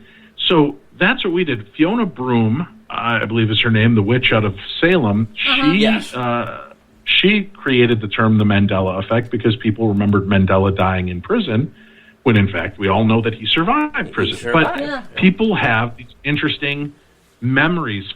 Are they false memories? Are they real memories of another lifetime? I've often thought, and this is kind of what I've equated it to, is maybe what happens, some of these things are just misremembered, right? Like everybody claims Humphrey Bogart makes the statement, "Play it again, Sam," in the movie Casablanca. Well, that could be because Woody Allen created a movie called Play It Again, Sam. So we remember Woody Allen saying that. And what was actually said was, "You played it for her, now play it for me. Play it, Sam." That's the actual words that were spoken. But we remember the shortened version. We remember Play It Again, Sam, because that was the movie title. We remember things in certain ways. Right. Well, Berenstain Bears, Berenstain. Yeah, what do you make we were of that? just talking about that. That's an easy one because they've misprinted. There are copies of the VHS tapes that came out when I was a kid. Yeah. And the box says the Berenstain Bears, and you pull it out, and on the label it says the Berenstein Bears. That's correct. And it was just a misprint, so it created a false memory. Yep. But there are things that go beyond that, like my memory of Kirk Douglas dying, and many people are recalling it in the exact same way. So here's my theory. I started running with people on that, and I started, have you had many near-death experiences? Not necessarily the way, where you died and they lost your heartbeat for 2 minutes. Right. But maybe you were in an accident, you should have died. Yeah. Maybe you fell in the water and should have drowned, but at the last second something saved you. And they're like, I go, what if you did? What if you died? What if you died in that reality and your consciousness just slipped over into this universe? We were just talking about that. So now you're kind of, the Bible says that we get to live a long life. In the Bible, people were living to be 400, 500, 600 years old. Maybe we're supposed to have a much longer lifespan. But we're idiots, and we keep dying and rebooting, and maybe our consciousness just keeps taking a step to the left to continue on to the next level. Well, I was going to say, for instance, Dave talking about that, Did I just break you guys at the same time? All I heard was, you kind of blew my mind fuse for a second there. What I was going to say is that, for instance, Dave talking about that, he could be, dead in a hospital bed right now somewhere. You know what I mean? Yeah, the dead theory. How we were talking about the dead theory? Yeah. 7 seconds to us, but an eternity to him. Right. And then, of course, the Mandela effect really became prominent again and grew after CERN was turned on in 2020. I'm sorry, 2012, I'm sorry. And that's when the Mandela effect started getting, more and more known about. Right. So it's almost like something did happen, perhaps, with CERN and the Hadron Collider causing some sort of black hole, a mini black hole, and maybe we're really not here. I don't know. What is your take on that one? This is just our soul, our consciousness, our brain, thinking that, and this is what we're doing. Well, but we're not actually here. Dave, what do you think about that one? I don't know. It's all interesting. But again, I started my show back in 2006. We started talking about Kirk Douglas in 2008, so that predates your 2012 theory of the Mandela effect. Oh, yes. So, there's different elements of it that it's hard to say. There's interesting aspects and questions, but that's what keeps this field so fascinating, is that there's always another question. There's always another way to look at things. We could very well look at it as you were saying a little bit about how it could be in dealing with the past, past life. This could very well, the Mandela effect could very well have been a past life thing where in your past life that person actually did die. It could, Right. It could be glitches in, just in your thought process, your memory, your soul, or whatever have you. Every time you die or pass away, it's a glitch, and you have what we call the Mandela effect. Is your brain thinks something happened when it didn't, or you saw something when it didn't happen. It's your brain glitching. Every time you've passed away from the beginning of human history. Yeah, the thing that really gets me, that fascinates me of all time, is when we are a baby, when we're first conceived, okay, we're just a little tiny pea, basically, or whatever. How do we actually grow all the way to, an infant? That's the thing that has always fascinated me. I don't know. It just fascinates me. How is that possible? Dr. Dave. Well, there's enough film out there and video that'll explain it. See what I'm we could. But there's enough out there that'll help you understand that. That Uncle Dave doesn't have to be the one to share that. But I can understand that because I've replicated enough times to know that that's a real thing. It's not a mystery. It's not. It is interesting. It's not black magic and science. It's real. Yeah, no, but it's interesting how we can go from just a little tiny pea to basically like a big, huge. If you just joined us, we have Dr. Dave Schrader on the show tonight. No, but I understand where you're coming from. It's very interesting. It just blows my mind. It blows my mind. I am a mother of 6 kids. 7. Well, okay. Yes. 7, soon to be 7, yeah. But, the thing is that, no, I'm not pregnant. You get to the depth of things. Your son. Again, you're brutally honest. You get to the depth of things that really, no, I'm not laughing. You really do. You get to the depths of things. You're very honest. I've asked my doctor the same thing. When I go in and I have a baby, I'm like, how is this possible? How can it grow from something tiny to just big, and I'm having this infant, how do we form, He doesn't have a good answer. I'm sure Dave is looking at his watch right now. Dave, have you lived in Minnesota your whole life? No, I grew up in the Chicagoland area, and about 22 miles west of Chicago in Medina, Illinois. Okay. And moved to Minnesota in 1988, 89, and I've been here ever since. So I've been here 35 years of my life, so I'm more Minnesotan than I am Illinoisan, I guess, at this point. I was going almost to worked go for the railroad to college where you live. Oh, was that Winona State? Winona State I'm not. University. I was going to go to college it's not Big Ten.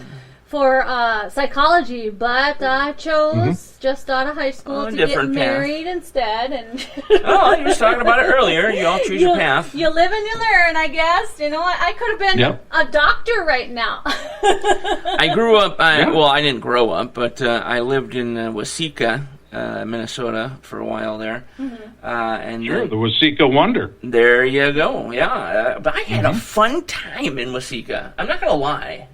About that. Waseca was fun to me. But then I went back home. I'm originally from the Detroit area, then about 45 minutes out of Detroit into the suburbs. But I moved back to Minnesota, the Thief River Falls area for the railroad. And there's just something in me that says, I got to stay in Minnesota. I love Minnesota. I love this type of weather. And that Minnesota nice. That's absolutely correct. Yep. It really is. I wouldn't go back to the city of any sort at this point. No. So, but, yeah. Go ahead. Sorry. Have you ever investigated the UFO encounter up here in Warren, Minnesota? No, that's something I do want to get out and look into, and I'd love to go see that sheriff's car. I'm fascinated by that story, but no, I've not yet made it there. Kind of like living in Florida. Disney's right down the street, but you live there and you always think, I'll get to it eventually. Right. Yeah, how many miles away from that are we now? That's right down. We've never been there neither, and we're only about 25 miles away. About 25 miles away. And, we've done stories on it and this and that, but we've never actually. We were going to do it during the fair, the county fair. We've never been there. No. So, it would be like a first moment for all of us. Yeah. to just meet up at the police car. But you want to come join us at the police car? Just making a thing. But no, it was that is the most talked about thing around here. People are so intrigued. That is by that incident, and then of course Bigfoot is really giant around here. And the thing is, trolls. I've never seen Bigfoot. I've lived in Minnesota my whole entire life, and I've never encountered That's Bigfoot. because the trolls protect us from the Bigfoots. That's what you say. Yes, the Norwegian Dave, trolls. Yes. So Dave, in Thief River Falls, they have these wooden carved trolls. You can look this up if you want. And, they look different and whatnot, Norwegian flags and this and that. Pretty scary. Like, if I woke up in the middle of the night and saw that in my room, it'd be a bad night. But they move them around town. And, going into, say, Hugo's or something, get groceries, or the gas station, you might see him standing there. And I asked the mayor of TRF, Brian Holmer, I said, why do you got these things around, Mm-hmm. And he goes, well, don't you know, Norwegian trolls scare away Bigfoot from coming into town and essentially raiding the town, livestock and people and things like that. And I go, you kidding me not? Never even thought about that. Look it up. It is. It's a good read. I'll tell you what. Wow. There's a ton of stuff on this, and I want to do something about it at a show. But yes, apparently, when we're all sleeping, they come to life, and they guard the town. When we wake up, they're back to their wooden shape or whatever have you. And the guys are so clever in town is that every couple of days they move them to different areas. So it does look like they came alive and moved and then solidified in a different area. Yeah. So it's really cool. Dave, if you haven't looked that up, you're going to have to look that up. It's really, really interesting. Could be a legend. It could very well be a legend. Up here, it's Norwegian trolls. I mean, that's like the thing. Trolls and gnomes. That's like really big around here. Yeah, because they were Norwegian, Scandinavian, more Norwegian. It's very Norwegian up here, Ufta, if you know what I'm saying. Yeah, I say Ufta mia. Yeah, that was a word I had to learn when I first moved here. Are you saying something negative to me, or is that something my positive? My grandmother used to call me a fufarush. Fufarush. Good Lord. So many words you yes, a learned in fufarush means little hellion. I was a little hellion growing up. I was a fufarush. Well, since we're talking about it really quick, I knew I was in horrible trouble when my grandmother started talking Polish to her friend on the phone, because I knew she was saying that I was about to get it. And I would get it with a wooden paddle. Oh, boy. That was about the size of, like a magazine. And I remember to this day it said, God loves you. And it didn't feel good. But I'll tell you what, I never did what I did again. Not around her. Not around her anyway. So good stuff with that. Dave, so any plans to maybe do movies, big documentaries or anything like that? Not just TV series? Well, I tried my hand at porn, and it just never really took off. So what's your secondary option then? God. It was Paranormal Activity, the movie, and I should have thought that through. Should have thought that through. Movies? I don't know. No, listen, I have a face for radio. I'm fully aware of who I am. Oh, yes. I think that, I'm always open. I've done a couple of the ShockDocs. I did one called The Curse of Lizzie Borden that's available on Discovery Plus and Travel Channel. I did one called Demons in the White House.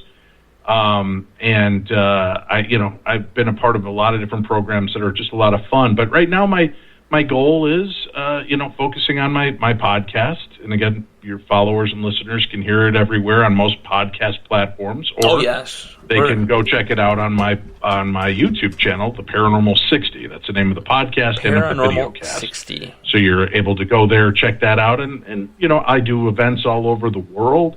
And you can get off the couch and enter the investigative realm with me and get a chance to see and do some cool stuff by just checking out my website at darknessevents.com. And that's kind of my goal is just keep living life and making the very best of what I can. Now, have you ever had on your bucket list, have you ever thought about going to explore Ireland and see what kind of legends and paranormal they have going on over there? The ruined castles. I just did Ireland this year. I did 2 trips to Ireland. Oh, wow. And a trip to Scotland. What did I tell you? That's right. Yeah, I try. You guys should check out my website. You'll I find out knew more that, about me yeah. there. But I've been traveling the world for the last 15 years. You were in New Zealand. I started as going well? out of the country 10 years ago. Romania, Germany, Prague, Scotland, Ireland, Australia, England, Wonderful. France. So I've been hitting them all. I've never had the pleasure of going overseas. Would you ever think of doing a tour and having people come with you, like some people do, to like tour to Egypt and everything? I mean, You are on top of everything. I am. I'll tell you what. Am I off here or what? Do a little bit more research on your guest before you That's have what him on. see, I put her in this situation. Another thought, listen to the thing I just told you 30 seconds ago. Yes, I've been traveling the world doing tours. Yeah. To places like Scotland and Germany and Prague and Ireland and Romania. So, yes, I've been doing that with my listeners. Yeah. I'm doing one in Egypt in February with, we're going to take 30 followers and listeners that can sign up. Tickets are still available. That's I think we awesome. only have about 6 tickets that remain. Okay. I'll be doing Germany and Prague in the summer. It's a dual trip, and you get to go to Germany and Prague with me, and we get to hit some of the cool haunted locations and haunted histories, and we're going to go to the Sedlik ossuary in Prague. We're going to go to Huska Castle. We're going to go to a lot of amazing places. You know, if you could, Dave, I know that you sent some information, but send me all that information so I can get that plastered all over NTR Facebook. I want people to know about this. Anyhow, any more questions there for Dave? Dr. Dave Schrader? I'm afraid to ask them. Don't I be might afraid. Be repeating Don't be myself. afraid. I'm afraid you asked them as well. So I might be repeating myself David, again. yep, consider shaving your head and letting your goatee turn gray. Yep, I've been doing that too. So Fun times. Oh, I'm sorry about repeating and stuff like that. Sometimes when people that's speak fine. so fast to me, She's- I cannot comprehend it. I had a stroke, you know. I had a Well, stroke back yeah, in yeah. 2016, so I have a A hard mini time. stroke, they called it. Yeah, it was just a mini ischemic stroke, but you know, when people talk really, really fast to me, I have a hard time comprehending it right away. Well, it's not that You know. that it's really, really fast. You Well, know, he it's was going just pretty fast that about that with going through all the places he visited. and well, everything, right, so I understand. I didn't hear that tour part. you're getting so much better. That's why I said, "Wow, Dave Schrader, having the ability to talk to him is going to be so much fun for you, and you're going to learn so many things." Oh yes, I have. I have learned a lot of things. You know, I'm about ready to go jump on your page right now and see a lot That's more what I'm about saying. You know, so you know, Dave will fuck with you, and Dave will help you out at the same time. well, first of all, don't spread the term that I'm going to fuck with anybody. My wife will be upset about that. Well, not in that manner. Oh boy. Oh, go ahead. Oh man. Go ahead. Okay, I'm gonna stop. Like turning red here now. It's I can't okay. believe that was. It's okay. It's not like we're on you're not all over the world right now being broadcast. You're okay. Oh, what is your take on dreams? Do you think it's just the mind playing Wide tricks open with question. you, or do you think that it might be something involved in your past, future? You ask these big questions that would take an entire episode just to start to crack the You shell. know, that's what I love. And you want a quick little answers before 4 minutes left. We got- on the show yeah, together. yeah, we got- yeah, I think it's we all got of the about- above. The dream about 7 run minutes. is a way for our brains to work through our waking life. Our Yes. dream realms are an escape for us to help us get through things. I think that there are all different elements to it. I think it's a glimpse into our past lives. I think it's a glimpse into our future. I think that's why we have precognition and Yes. precognitive dreams. I think there's a lot of different things. I also think that spirits can visit us in that realm. I had a very profound experience with my grandfather coming to visit me during a dream visitation. So I think dreams are the closest thing to death that we get in life. And I That's think true. that's why we have such an interesting connection to them. You know, before you, I know you have something to say. I know you do. But I also dreams. The more and more that I've been doing the show and talking to people, dreams could be actually a part of alien abductions. Yes, and my dreams do come true. Well, explain to him why that's the scary thing. You know, I have dreams, and some of the dreams that I have, they have come true, or are about to come true. I've had dreams that there's one dream where we're going to be in 2025. Quarter of us is going to be left. 3/4 of us is going to be taken out, and it's going to be within a civil war. Amongst ourselves, you know, and everything. There's also dreams where I've had that we're going to have a big, huge devastation, and it's going to start in 3 different series, and one of the series is going to be like the water is going to turn all black, and it's going to be boiling. Almost this like, is insane stuff. Almost like a volcano erupted in a way, you know, and then the second series is where the rain is going to turn to acid, so if it touches you, obviously it's going to burn you. And then the third part is that fireballs are going to come flying from the sky. They come falling down and flying from the sky at you, and then it's all going to be just black. You're going to be gone. You could have a week worth of show with her. She has so many fascinating dreams. I do, and I remember all of them. I'm blown away by some of the stuff that she says. I mean, the things that you've experienced. Yeah, but one of the dreams spirituality. One of the dreams that I had was my grandmother. She was really sick, you know, and I don't know if it's something I conjured up or what, you know, because she was sick and everything, or if it's just something that came to me. But I had always felt that, you know, ever since we put her in the nursing home, that she didn't have very much time to live, and that she was going to pass away somewhere close to a holiday. And the weird thing about it is it comes Thanksgiving time, and I had a sense come Thanksgiving time that I had to go see Grandma. And my husband at the time, he's like, no, we need to get home, you know, and everything like that. This was after having Thanksgiving at my parents' house. And this was at 3:30, okay? And I said, no, I need to see Grandma. I need to see Grandma now, you know. And he's like, no, we'll just call her when we get home and stuff. So then when we got home, I got a voice message on my answering machine at 3:45 that she had passed away. Yeah. Amazing how in tune we really are to the people and the things in our world, and how many of us just blow past it or ignore those little moments of intuition. Yeah. That's why I said life is really, the magic lives within the moments in between living, and paying more close attention to those. That's right. Yeah. I think if you have a strong connection with someone, like me and my grandma, we were inseparable. And I think that possibly what happened is I felt her possibly dying.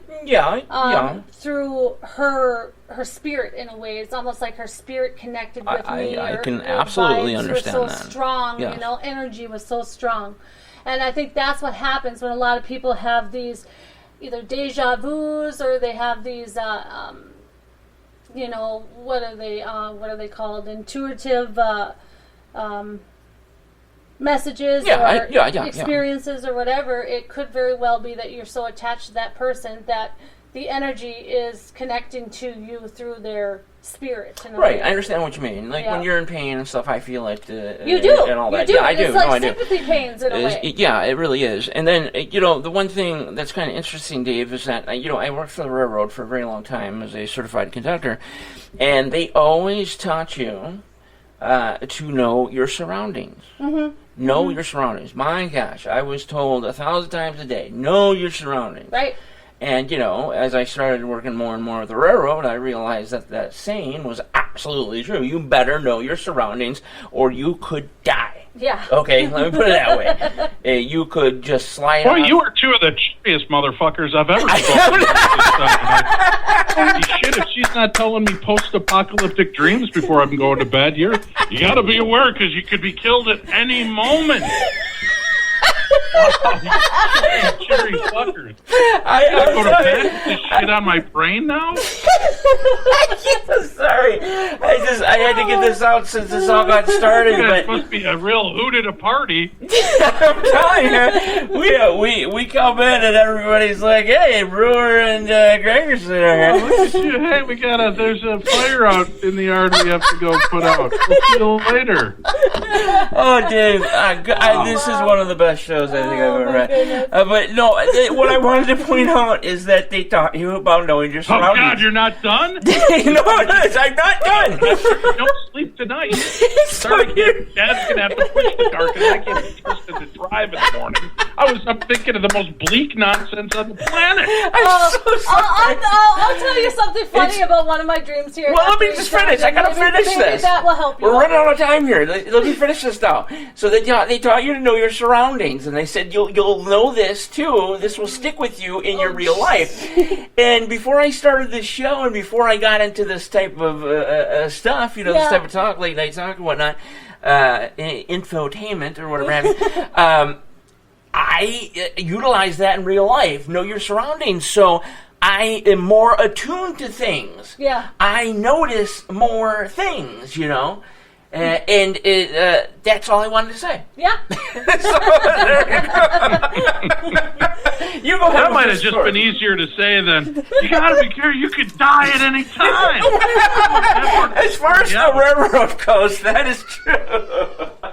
Well, I used to always have dreams here. I'll leave you with a good note here. I used to have dreams all the time about me showing up to school without a bra, and I was so afraid, to even walk into school, and I look down, and here I'm wearing a bra, and most of the time when I'm wearing the bra, it's either a white shirt or it's a dress or something where I stepped away, and you're talking about your bra right through it, So now I make sure that every single day I wake up and I have that bra right next to me to put on. I mean, Dave is definitely... She had dreams about not wearing a bra to school. It's funny, a lot of the boys in her class had the same dream about her. It was interesting, isn't it? Oh, good Lord. You know what? Like I said, I think... I'm just trying to give you something somewhat happy to get your mind off of what he was talking about. So you want me to go to sleep dreaming of your breasts and no bra?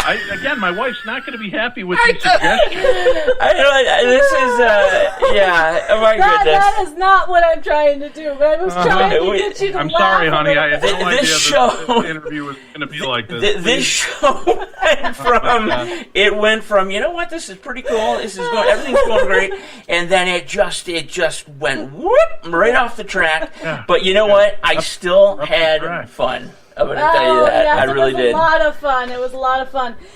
Do you think that you'll ever get up here in northern Minnesota to do any... Oh, my God. Every time I think the question's over, another one comes at me. No, I'm never coming your way because I'm afraid I'm going to see you without a bra and then I'm going to get hit by a train as acid rain pours out of the sky in Wisconsin and Minnesota and eats my flesh as an alien flies overhead and bends the antenna of a police cruiser.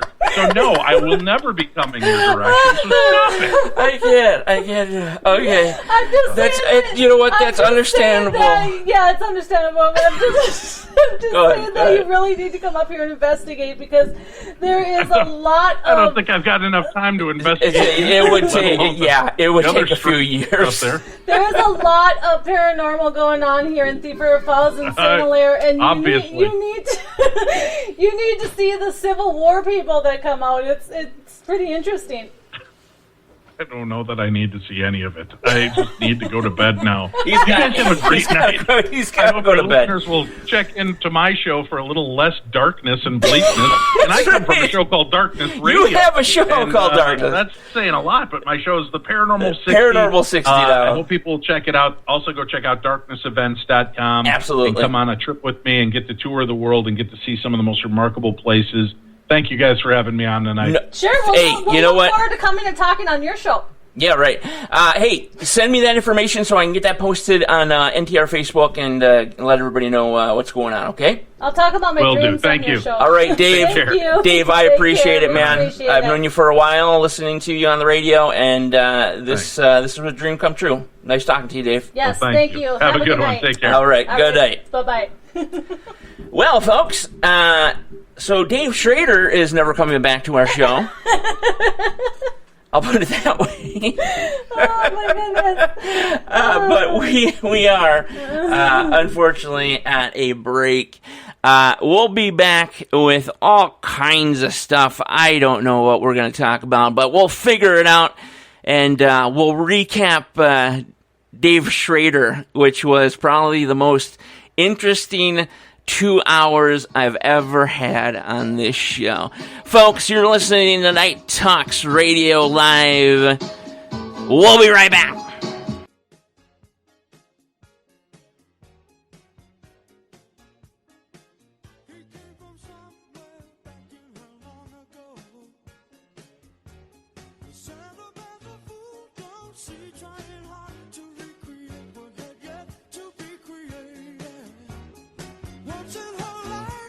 She musters a smile for his nostalgic tale. Never coming near what he wanted to say, only to realize it never really was. She had a place in his life. He never made her think twice. As she rises to her apology, anybody else would surely know. He's watching her go. What a fool believes he sees. No wise man has the power to reason away.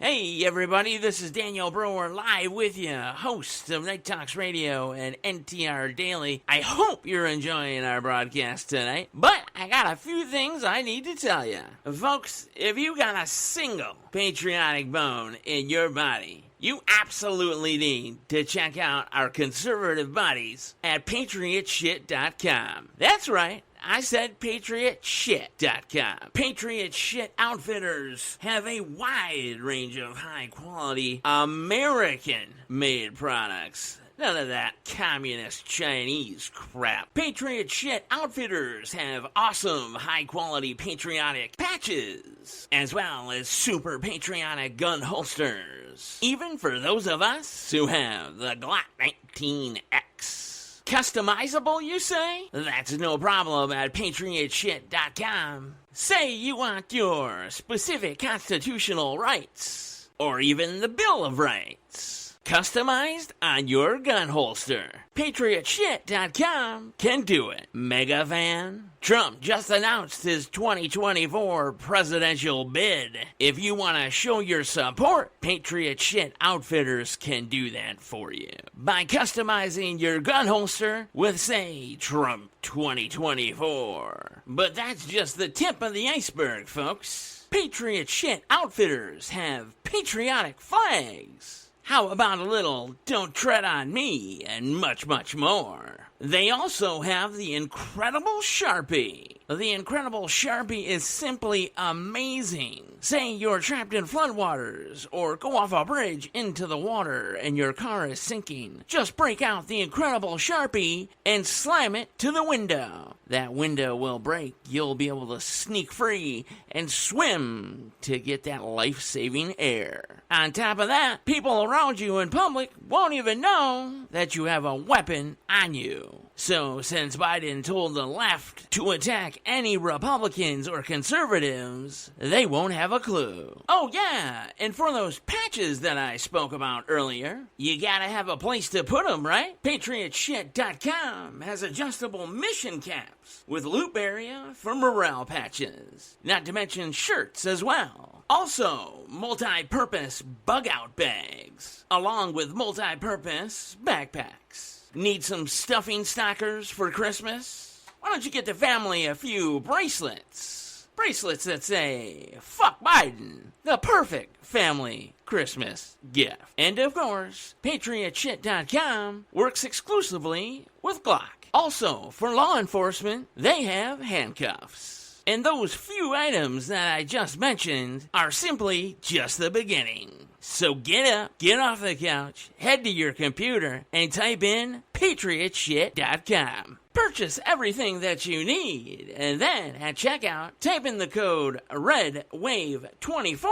for 10% off orders over $10 or more. Again, that's REDWAVE24 for 10% off $10 or more in purchases. On behalf of Patriot Shit Outfitters, this is Daniel Brewer from Night Talks Radio. Go get conservative.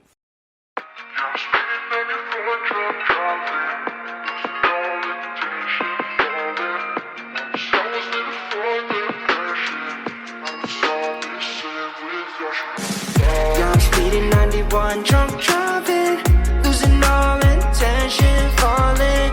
Once I was living for the passion, now it's all missing without you. Yeah, I'm speeding 91, drunk driving, losing all intention, falling. Once I was living for the passion, now it's all missing without you. 새벽 2시 하늘께까지 telling me that you Gucci 너답지 않지 got me driving like a movie 난 아직 굳이 걱정 따윈 없지 pedal to the floor only seconds left to go 새벽 4시 오후 아침까지 미안한다고 말하지 나답지 않지 got me calling like a movie 난 아직 굳이 걱정 따윈 없지 pedal to the floor only seconds left to go Intention falling.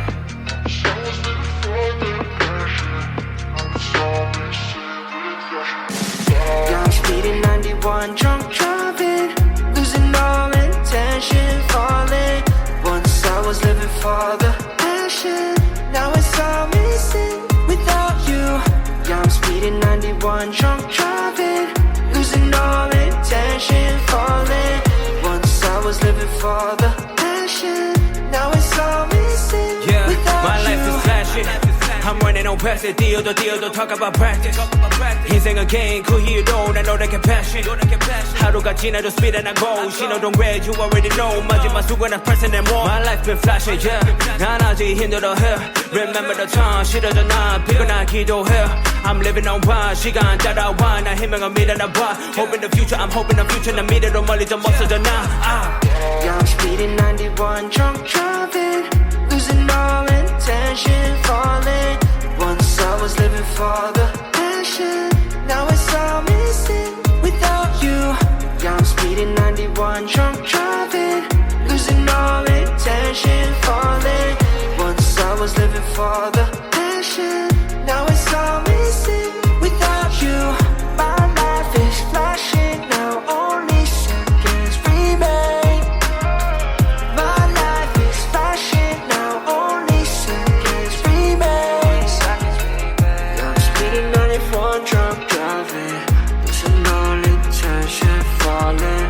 Once I was living for the passion, now it's all missing without you.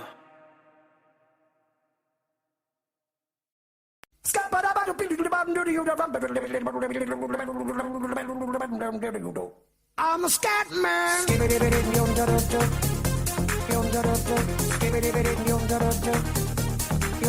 I'm a scat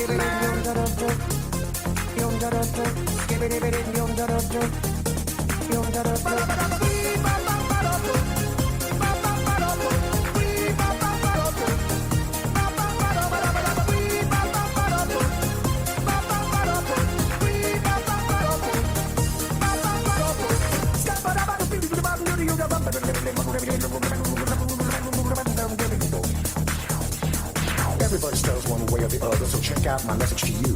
As a matter of fact, I don't let nothing hold you back. If the scat man can do it, so can you. Everybody's saying that the scat man stutters but does and never stutter when he sings. But what you don't know, I'm gonna tell you right now that the stutter and the scat is the same thing. Yo, I'm the scat man. Where's the scat man? I'm the scat man. Why should we be pleasing any politician reasons who would try to cheat us reasons if they could? The state of the condition insults my intuition and it only makes me crazy and hard like wood. Everybody stutters one way or the other, so check out my message to you. As a matter of fact, don't let nothing hold you back. If the scat man can do it, brother, so can you. I'm the scat man. Streaming to you live from Spreaker.com and somewhere deep in the great upper Midwest. If you're ready for a ride, you can call NTR anytime by dialing the nationwide caller line at 1-507-384-9390. First-time callers can reach Night Talks Radio at 1-507-307-4424. Text Daniel and NTR exclusively at 1-218-689-7126. Now, from somewhere in the great upper Midwest, here's your hosts, Daniel Brewer and Jennifer Gregerson. You're weeping because things you call dead haven't yet had the chance to be born. I'm the Scat Man.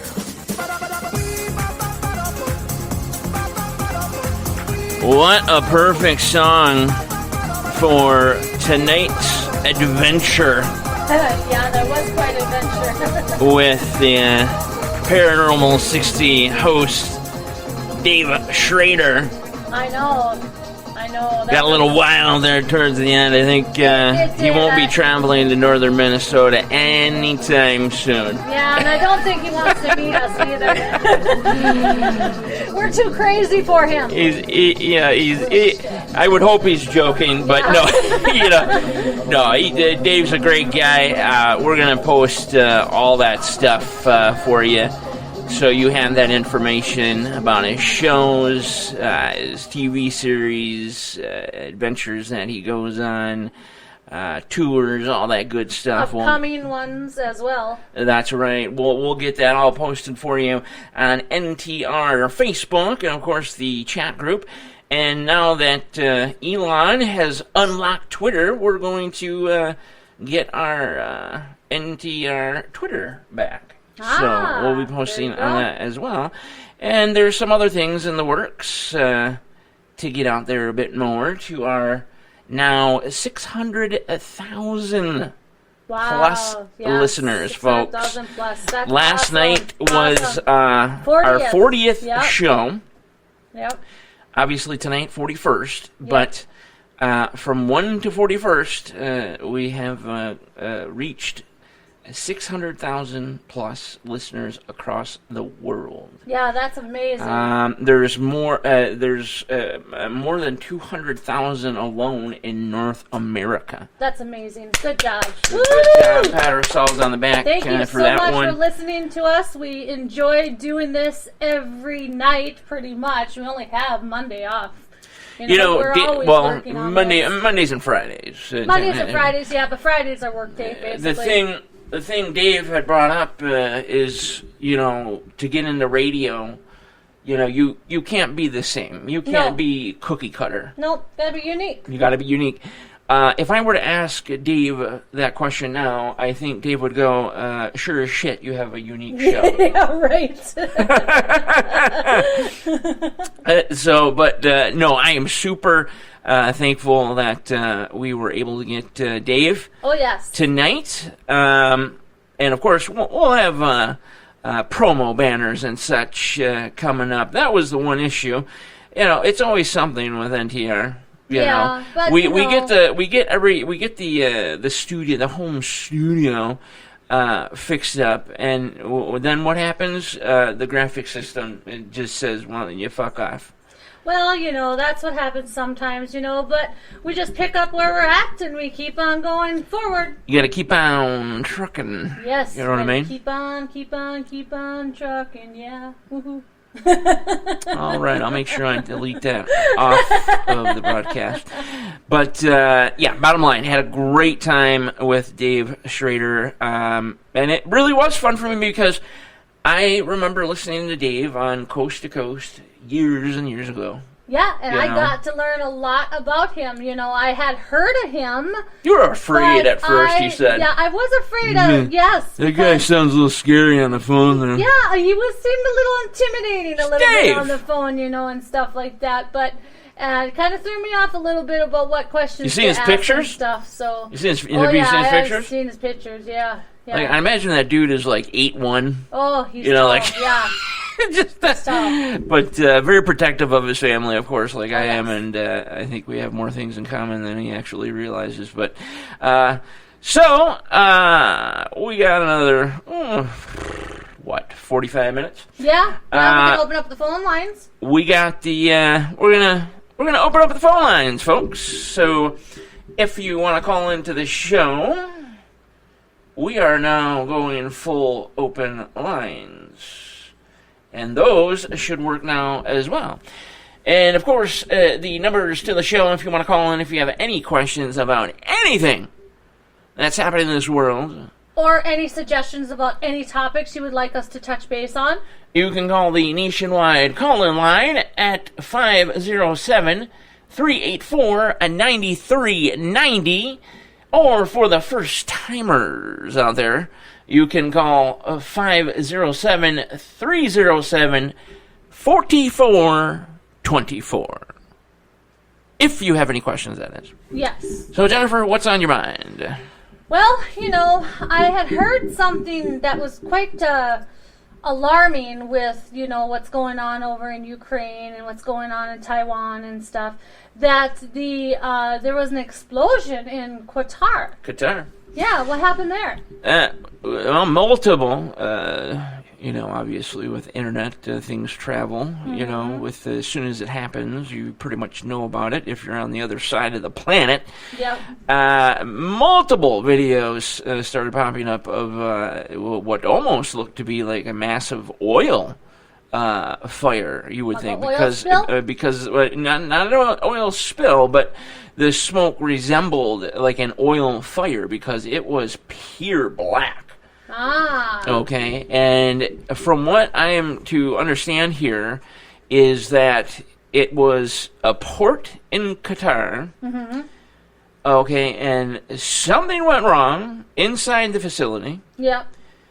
Now, folks, I got to stress that this was not terrorism. There is an investigation, but there are no signs that this was terrorism or anything of that sort. Well, see, that was my guess, because of the fact that what's going on in Ukraine and what's going on in Taiwan. Right. I don't know if there's anything going on between Qatar and another country or anything like that. You're not the only one that thought that. Even I saw it and I was like, well, there we go. Mm-hmm. Because it was so close to the World Cup village. Right. Okay, because they have a little. It's like a mini community. It's like the Olympics. So you have the dome? Not a dome, but just an area, a village, for all the people that come from around the world to see the World Cup 2022 in Qatar. Yeah. And it happened very close to the village, so right away people were like, oh, yep, that's terrorism. They're trying to, Did it interrupt the game?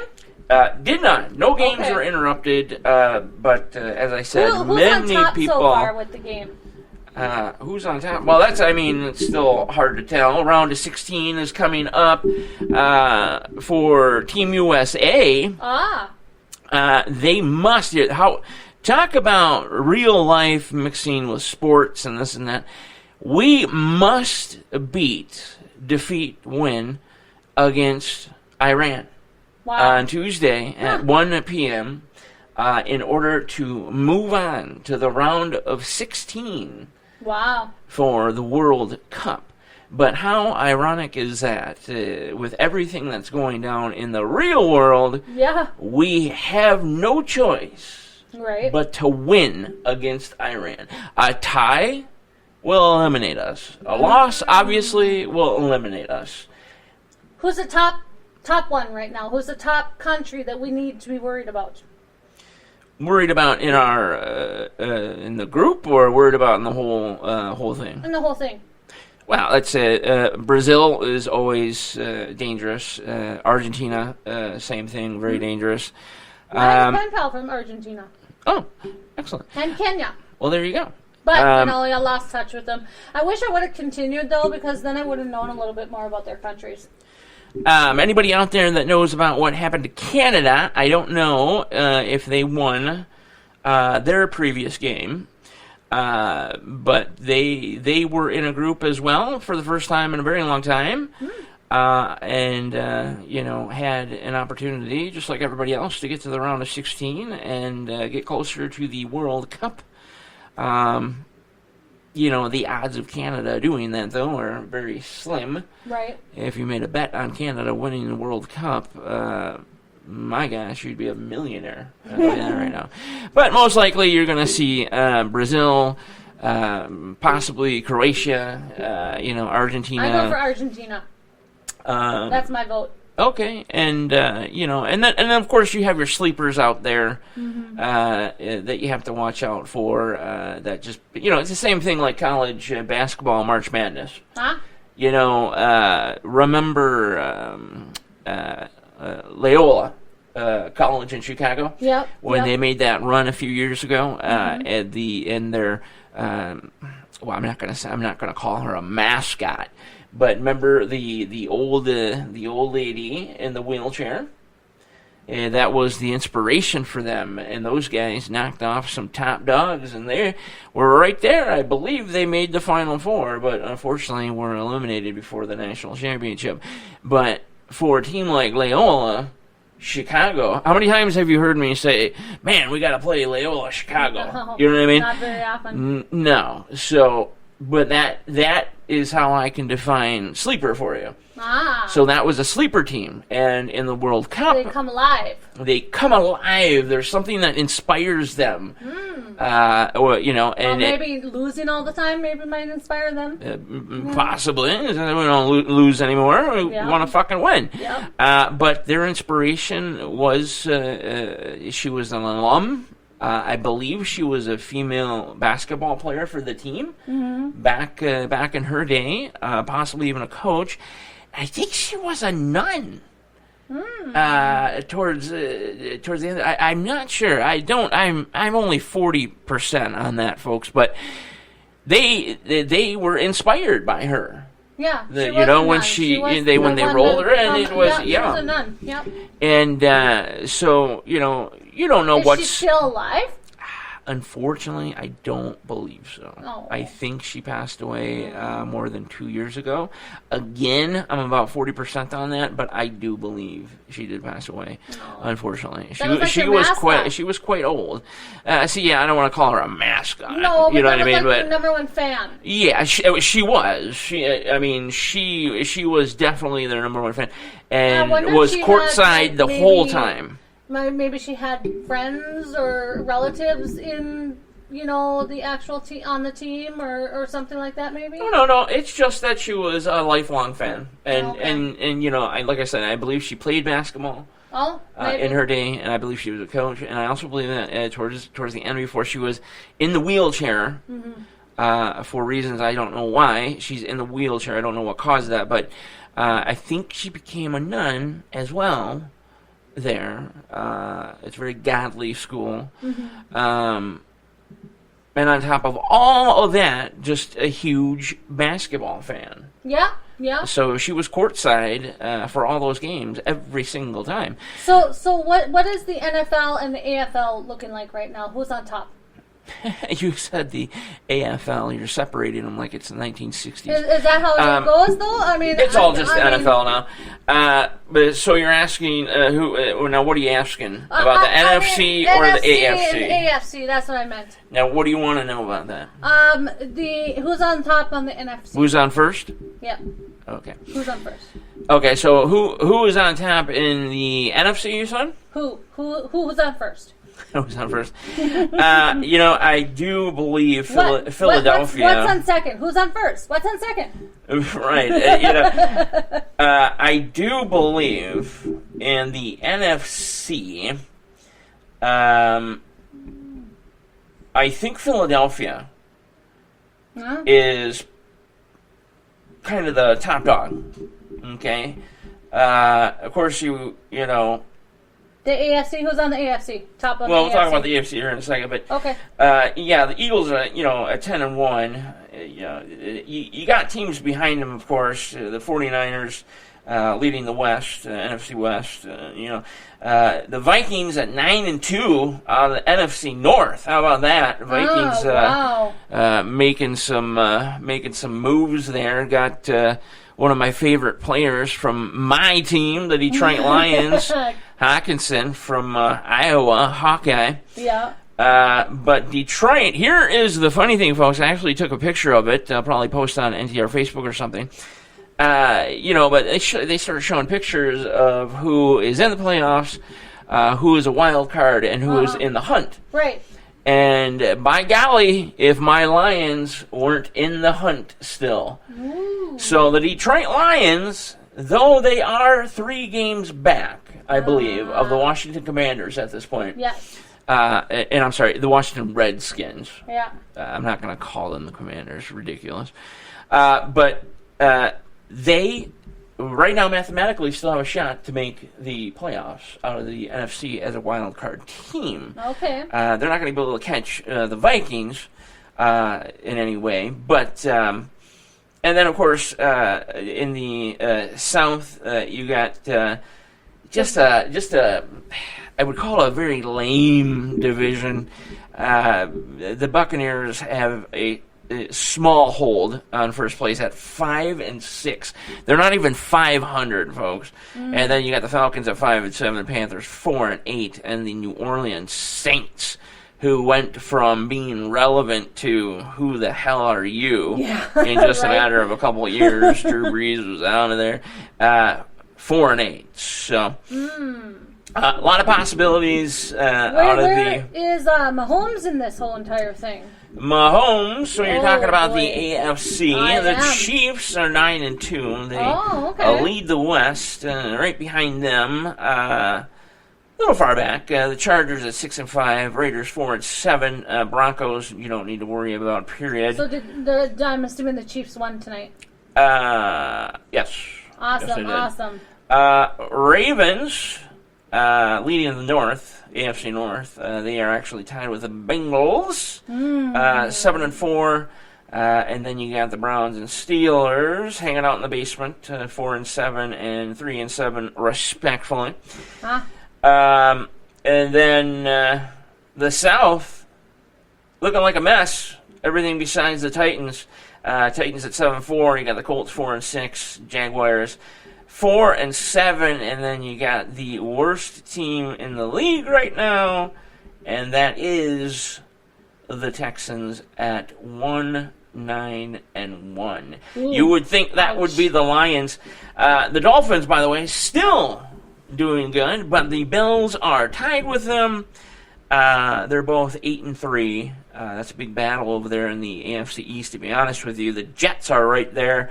Actually, my second favorite team, the New York Jets, are right there at 7-4. Multiple possibilities out of the East there. Yeah, still possibilities. And, still got a long time, don't we? When is Super Bowl? Super Bowl will be February. Oh, we still got a long time then. We still have a couple of weeks left in the regular season, so a Anything multitude can of change. things could happen. Yep. And then, believe it or not, you got the Patriots in there. Mac Jones at 6-5. So the Patriots are still there. Patriots technically could take the East. So it's very hard to for a lot of people to even realize that the Patriots still exist with Tom Brady in Tampa. Yeah, they sure do. Wow. They got Mac Jones from Alabama. He's been hurt, but when he's top notch, watch out. They could easily come back. Well, what's going on in NHL right now? Who is the leading team in NHL? My gosh, you're all about sports tonight. Oh, yeah. Well, we didn't touch base on it too much last night, So. We did not. I wanted to touch on some sports last night. Well, the Eastern Conference right now, looking at the Atlantic Division, the Bruins. Wow. Boston Bruins at 18-3 right now, 36 points. Maple Leafs are right behind them, though. Maple Leafs right behind them, and then look at them, my Detroit Red Wings, 11-5-4, 26 points, 10 points behind the Bruins at this point. Lightning's right there in the mix, or the Panthers, Canadiens right there, and then you start to drop off just a little bit with the Buffalo Sabres and Ottawa Senators. Out of the Metropolitan Division, the New Jersey Devils are sitting on top, 36 points, 18-4-0. Islanders, no surprise, right there, 30 points, 15-8-0. Then you start dropping a little bit. Carolina Hurricanes, Pittsburgh Penguins, Rangers, Capitals, Flyers, and Blue Jackets. Wow. And moving on to the Western Conference, Stars looking good in the Central Division, 28 points. But right behind them are my second favorite hockey team, the Winnipeg Jets, at 13-6-1, 27 points, 1 point behind the Stars. And my Avalanche. The Avalanche. Stanley Cup winners, of course. Right there in the mix at 12-6-1, 25 points. That is followed by the St. Louis Blues. Our Minnesota Wild are tied with the Blues, 22 points. Mm-hmm. And then you start dropping slightly with the Predators, the Yotes, the Coyotes, and the Blackhawks rounding things out at 6-11-4, 16 points. And we finally finish off with the Pacific Division, the Vegas Golden Knights dominating over there, 16-6-1. There. Made some good trades this offseason. 33 points. Big surprise here, as the Vegas Golden Knights were in their first season. They went to the Stanley Cup Finals, but unfortunately eventually lost to Ovechkin and the Washington Capitals. But the Seattle Kraken are at 29 points, 13-5-3, second in the Pacific Division. Right behind them, the Los Angeles Kings at 26 points. And Edmonton Oilers, can't count them out, 22. The Flames right there at 21 points, tied with the Vancouver Canucks at 21 points as well. And then you start to drop off just a smite with the San Jose Sharks, 7-13-4, 18 points. And the Ducks sitting at dead last in the Pacific at 6-15-1 at 13 points. Wow. So, if you had to predict right now, who do you think would be facing for the Stanley Cup? Well, I would have the Avalanche out of the West again. Okay. I really don't see. I think the conference finals, I believe, will probably be against the Golden Knights. I'm not going to lie. I'll come out there and say there is a chance that it could be the Kraken. We could have a sleeper there, but probably reality, though, is going to be the Avalanche and Golden Knights again having a semifinal battle for the West, which they had a few times in 2019 and all that good stuff. And then I would say probably out of the East, even though the way it looks right now, I'm going out on a limb here, folks. It's not because I'm being a homer, but I'm talking. I'm seeing the Detroit Red Wings in the conference finals, and just by looking and knowing these things, I just have a big shot. It's going to be either the Devils, Islanders, or Hurricanes. So. And then the Stanley Cup Finals, obviously, a little difficult to call. I do see the Avalanche moving on to the Stanley Cup Finals out of the West. And if I had to call it right now, if you're forcing me to do so, I'm going to say the Red Wings will move on, and we will have finally what so many people talked about in the late 90s, early 2000s was the Red Wings and Avalanche could never meet in the Stanley Cup Finals because of divisions and where they were. So the best you could get was a conference final. Yeah. Now, for the first time, if they continue playing the way they are, we could actually see the Red Wings and Avalanche battle for the Stanley Cup. Wow. So, that would be a very big historical event, I'm assuming? Historical event. Well, to a lot of people like me, that in those times are just super crazy hockey fans and this and that. Yeah. That'd be pretty cool to see. The Detroit Red Wings and Colorado Avalanche going at it. Of course, everybody should know the big story on why that rivalry came to be. They were the Quebec Nordiques before they moved to Denver and became the Colorado Avalanche. You would never know about the Quebec Nordiques and Detroit Red Wings. That would never be how the rivalry is with Colorado. But what happened with Claude Lemieux and Darren McCarty, Patrick Waugh, Mike Vernon, all those guys, Shanahan. The brawl that broke out at Joe Louis Arena, and then the brawl that broke out in Colorado. I mean, the goalies went at it. Wow went at it with both Vernon and Osgood in center ice. There was the one game, I think it still holds the records for the most penalties in one game. Oh, wow.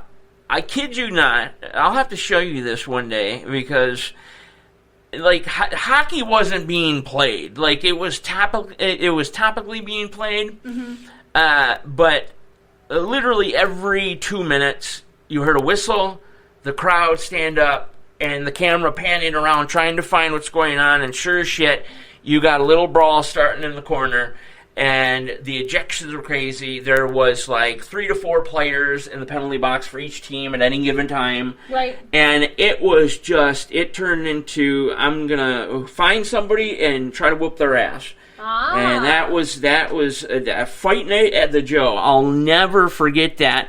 I was coming back from the recreation center in Wayne, Michigan, and this is the days of when we had Pass. That was our sports channel. That's a shout out to all my Detroit buddies. Remember Pass? But I came in towards the end when McCarty scored the goal, and I didn't know what happened before then.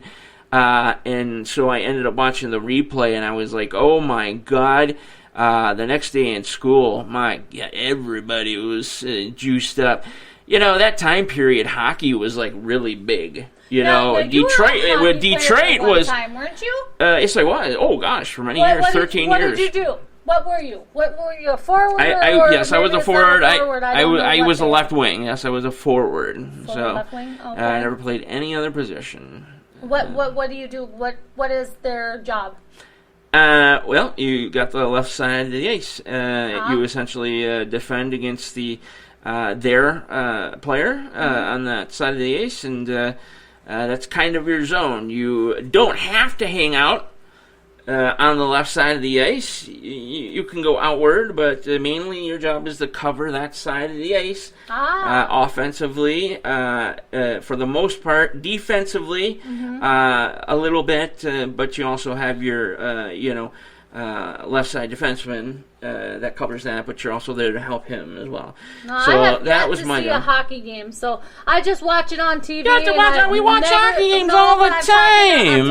ESPN Plus, shout out. I'm talking by the way, ESPN Plus.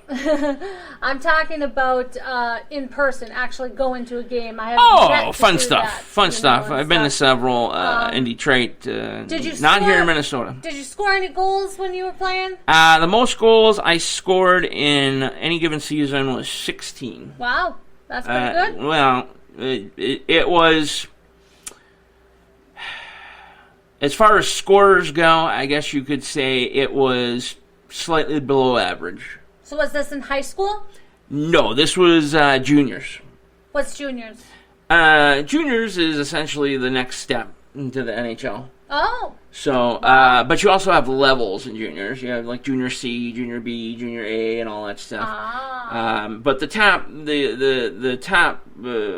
leagues, I guess you could say, would be like at the time the Western Hockey League. The Quebec Major Juniors. The Ontario Hockey League, which I played for. And stuff like that. So your next step ultimately would be either to be drafted or go to a tryout at that point. So that was sort of the last level. It's unique because it's not like football, how you draft and stuff. I mean, there is, but there's multiple ways to get to the NHL, including college. But I'll say this again to any hockey fans out there that listen to the show by chance. I would absolutely recommend you go the junior way. Play juniors. Don't make your path to the NHL via college. College hockey does not teach you how to protect yourself. So when you get into the NHL, where you can at most only wear a visor, you're going to find out real quick without a full metal face guard how quickly that puck's going to hit you right in the mouth, or a high stick is going to cut your lip in half. You're going to learn. And you're going to learn how to protect your face. Stay with your beverage to be water only. Don't make the mistake and go to the bar or drink or anything like that when you're doing it, because they are serious when they do keep track. They will surprise call you to a practice at like 4 a.m. Yeah, just that one little trip to the bar just for a couple hours could end everything, and it's something we're only saying this because we know someone that has happened to and everything like that. We're just saying that but just be careful. If you get to the junior, when you get to the juniors, it is time to start taking it seriously, because that's when you have NHL teams looking at you. For instance, I had the Toronto Maple Leafs and Washington Capitals looking at me. They wanted an enforcer. I'll be honest, I wasn't a scorer.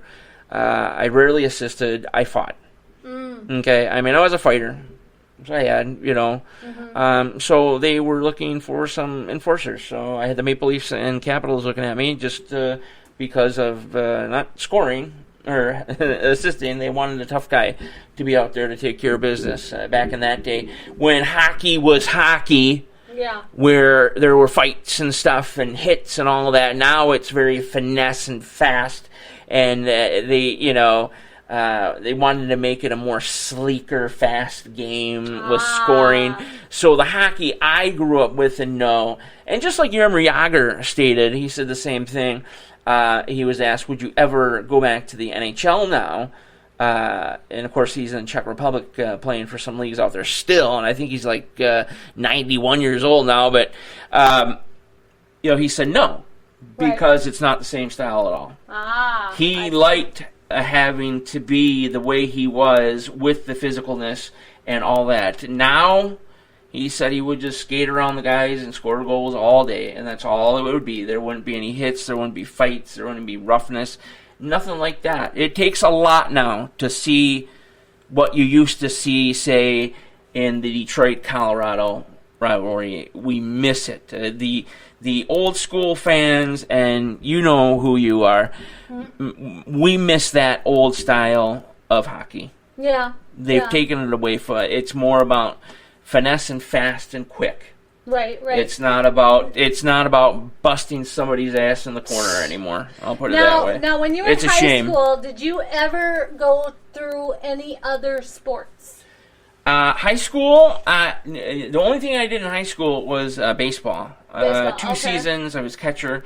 Even before high school, I was catcher in different types of leagues and whatnot. So, actually, it was a decision that I had to make. I ended up picking hockey, but I did have a decision to continue with baseball and be a catcher. And, I'm not patting my own ass here, but I was a pretty damn good catcher, man.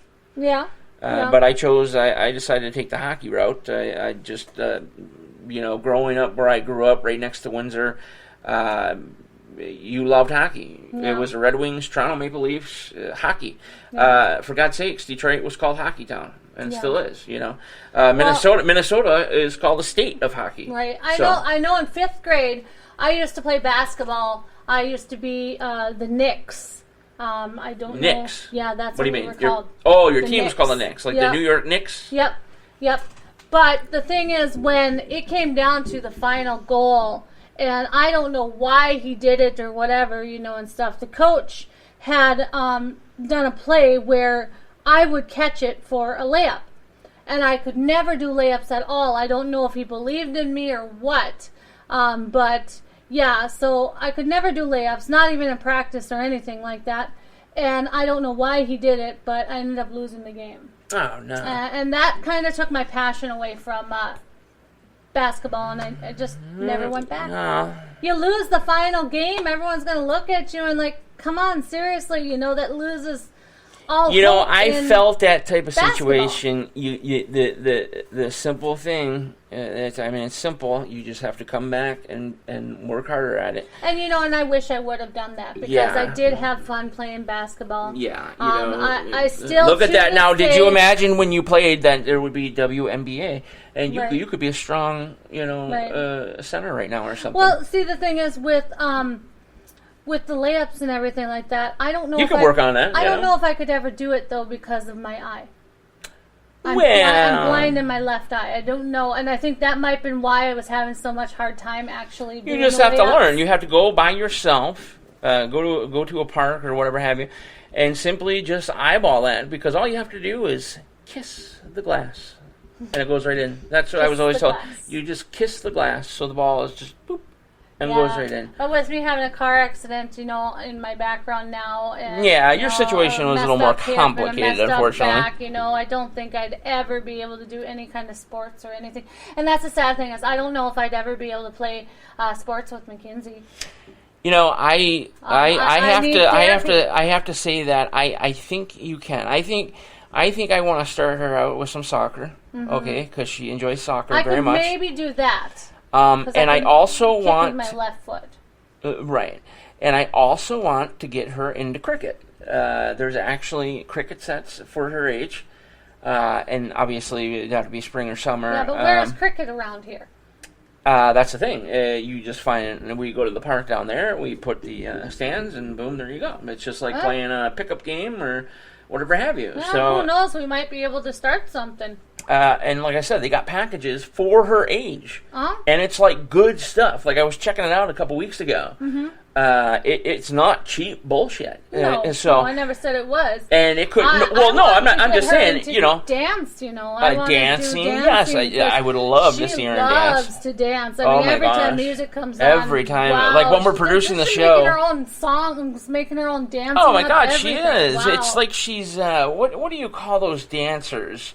A mime? Not a mime. No. Theatrical dancer? Like an artistic dancer. Artistic dance. Drama goes with the music and yeah, shows. She's got the expressions. You know what I mean? Like the sadness. Like to ABBA, she does with the SOS, she does the crying and lays on the floor, and then the part comes up. It's amazing. I mean, she just really gets into the music. That's right. It's with the expressions and her actions and everything. It's all goes to the music. What's happening in the music? It's like she's trying to tell us a story. Yeah, like she's doing a musical story. Yeah. So, just amazing. I think she'd be really That's good at why that. I'm so protective of her. We're both protective of her, and that's also why we believe in the Second Amendment. So, I would just say, don't come at me. I want to get one of those signs to put. I want to put one of those things that I've been seeing that are pretty cool. The walk-in mats that say. Well, maybe Patriot Shit has something. I've been trying to talk to them. Did you hear your ad tonight? By the way, what I'm trying to say is, though, they have these doormats. Uh-huh. And it says, if you're thinking of breaking in or doing anything wrong with my family, I suggest that you start to pray to God now, because as soon as the door is open, I'll be sending you his way. Yeah. My stepdad used to always have a sign that hung up when you walked into the door or walked into the house, and it was the first thing that you saw, and it had a gun, and then I said, "We don't dial 911." No, sometimes it can be too slow. You know what I mean? But looking at the door, NRA, U.S. Air Force, people should probably maybe get the idea. Yeah. But there's still idiots out there. That don't understand. Oh, and the Ukrainian flag out there as well. Yeah. Showing support for that, and then Detroit Lions helmet also, which should tell people that there's a very pissed off person in the house because of the Detroit Lions. So they probably are from Detroit, and they probably have guns. Yeah. I'm gonna get you an Aries sign too to hang up on. An Aries sign. I'm gonna fuck with an Aries. Anyway. You're running away. I'll be right back. Okay, looks like Jennifer will be right back. But, yeah, we had a great show tonight. I mean, it was so fun with Dave. Tomorrow's Monday. We'll probably have the day off. I don't think we'll come up with any surprises. But Tuesday, we will be back on track with NTR Daily, 11:35 p.m. Central, 12:35 a.m. Eastern Time. Jennifer, you have something to say? Yes. Next Saturday and Sunday. Saturday night, we have Robert Gertrol, who is an animal communicator, and he's into the paranormal. Interesting. Animal communicator. Yes. Okay. Then we also have Sunday night, Les Velez. And that's, he is going to talk about the OPUS, OPUS, the Organization for Paranormal Understanding and Support. Really? Yes. Never heard of Opus. I guess that's going to be pretty interesting. What time? I see Sunday is going to be 9:05 p.m. Central. What is Saturday? They are both 9:05. They are going to be both 9:05. Yep. Are those guests that you found, or no? These are guests. Or is that going to be through LITM? These are guests that we have through LITM, yes. Good shout out there. Midnight in the Desert. Look at that. He did. Dave was a part of that show. He did that show for a while. Okay. And then I just want to tell you, just to touch base a little bit here, that we have Dr. Simeon Hine. Simeon Hine, man. This guy is amazing. On Saturday, the 10th. That would be December, I'm assuming. The 10th of December. And then Sunday, we have an interesting guest who actually contacted me and said that we were very popular where he was from. And he would be Where's he honored. Hold on. He would be honored to be on our show. Honored? Honored. Come on, man. Show. Where's this guy from? His name is Simon Entwistle. Entwistle? And he is known as the Great Britain Ghost King. Wow. So he's from the UK, and he says that he heard we're super popular. Yeah. Really? Wow, we're almost at 1 million. When we hit 1 million listeners, then I'll say we're a little popular. But so that's kind of interesting. Those are the next upcoming shows for the next 2 weeks. Yes. Again, Simeon Hine, by the way, thank you for the autograph book and all that stuff. That amazing. I don't even want to touch it. We're still reading. I do see that audio has your book too. We listen to the book audio-wise when we had the opportunity. We're still listening to it and everything like that. It's an amazing book so far. Just good stuff. Do you have anything set up after the 11th yet, or no? Oh, I do. Yes. Okay. What about that? Okay, so December 17th. What is there? December 17th, we might possibly be able to get Ron Holiday back. Ron Holiday! I miss Ron. Scotland? You from Scotland? Okay. Yeah, but the only thing about that is the time difference. That's right. We'll have that. That would be a special time, I suppose. Yep, okay. Exactly. It might even be before our normal time of. That's fine. It's Ron. I miss Ron. All right, and then on the 18th of December, Sunday the 18th, we have Natalie Zett. And she's going to talk about the Eastland disaster of 1915. What is the Eastland disaster of 1915? I've never heard of that. I'm going to have to research that there. Yes. Okay. A big shout out for next Sunday is my daughter's 21st birthday. Kayleen. Yes. 21. Kayleen will be 21 years old. Good stuff. Don't get too poopered.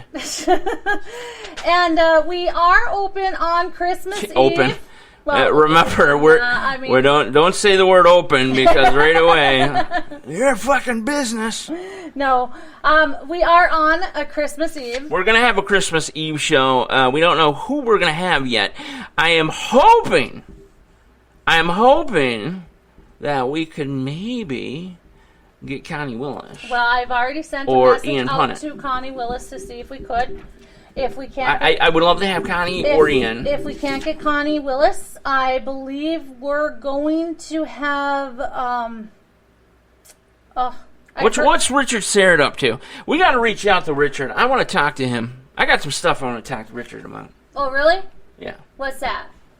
He blew me off. Oh. Well, that's not I think it was because of the mess that happened in Portland. I don't want to say much about that, but he saw who I was connected with right away, and he was like, "Hey, thanks for being a fan. Bye." Yeah, right. Yeah, right. Okay. So we are working on getting some new people back here too. Some fresh faces and some faces, yes. Faces people already know. I'm like still Dave Schrader. I'm still working on getting Kevin Randall back on the show. We haven't been able to get through to him. Oh, you're getting way out there now. No, this is old. Oh, okay. But some of the ones that we have to actually get back is Aaron Montgomery, Kevin Randall. Those ones, the show times did not really work for them, so we had to reschedule. Well, I'm sure we can figure it out. You got any final words for our lovely listeners out there? Just that... Think of a quote of the day. Oh. Think of it right now. Right on the spot. I'm putting you on the spot on Front Street. Quote of the day. Have faith, be grateful, spread hope, dream big, and give love. There you go. Okay. Folks, we are out of here. We had a wonderful, absolutely wonderful show tonight with Dave Schrader.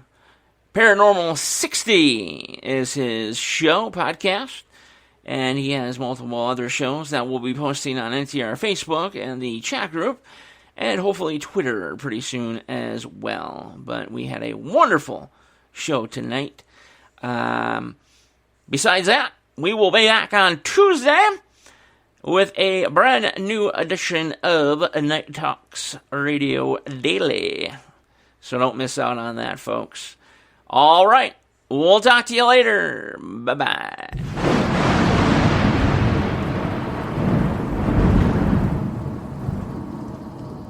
Hey everybody, Daniel Brewer from Night Talks Radio and NTR Daily. Hey, if you're looking for safe, natural, and amazing products for both you and your loved ones, Valhalla Beard and Body is the store for you. So the owner, Timothy McMahon, takes absolute pride in everything that he does and makes. Suffering from skin problems, Timothy found himself spending way too much money on products that simply didn't work. So just out of the blue, he made up his mind to try and make his own products. So this is where the magic began.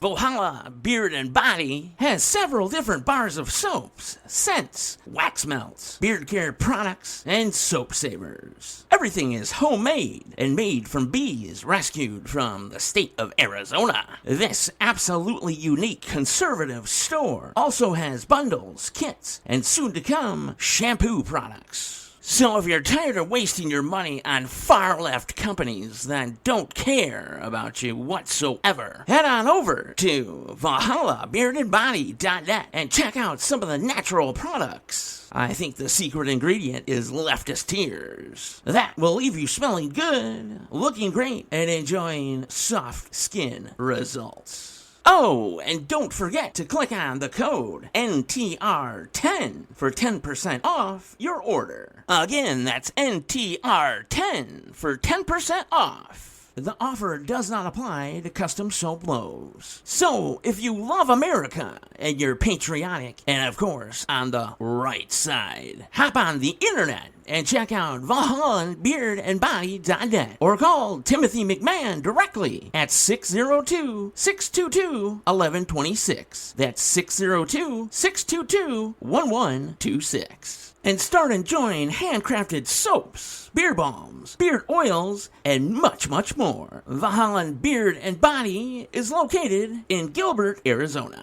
For the love of your country, check them out today.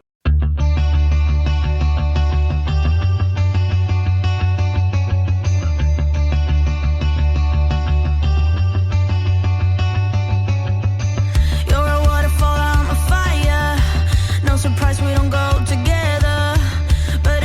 A while before we figured it out. What a shame. I'm not asking you for closure. I just want it to be over. We don't need to break up if we were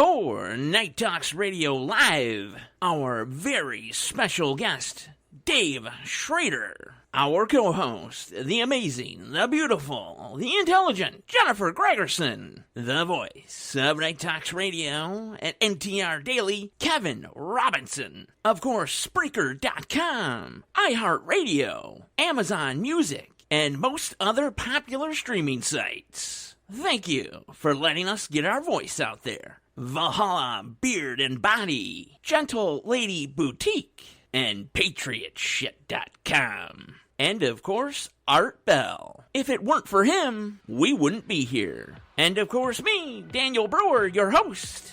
Zane, stay safe, and remember, they are listening. So long, everybody.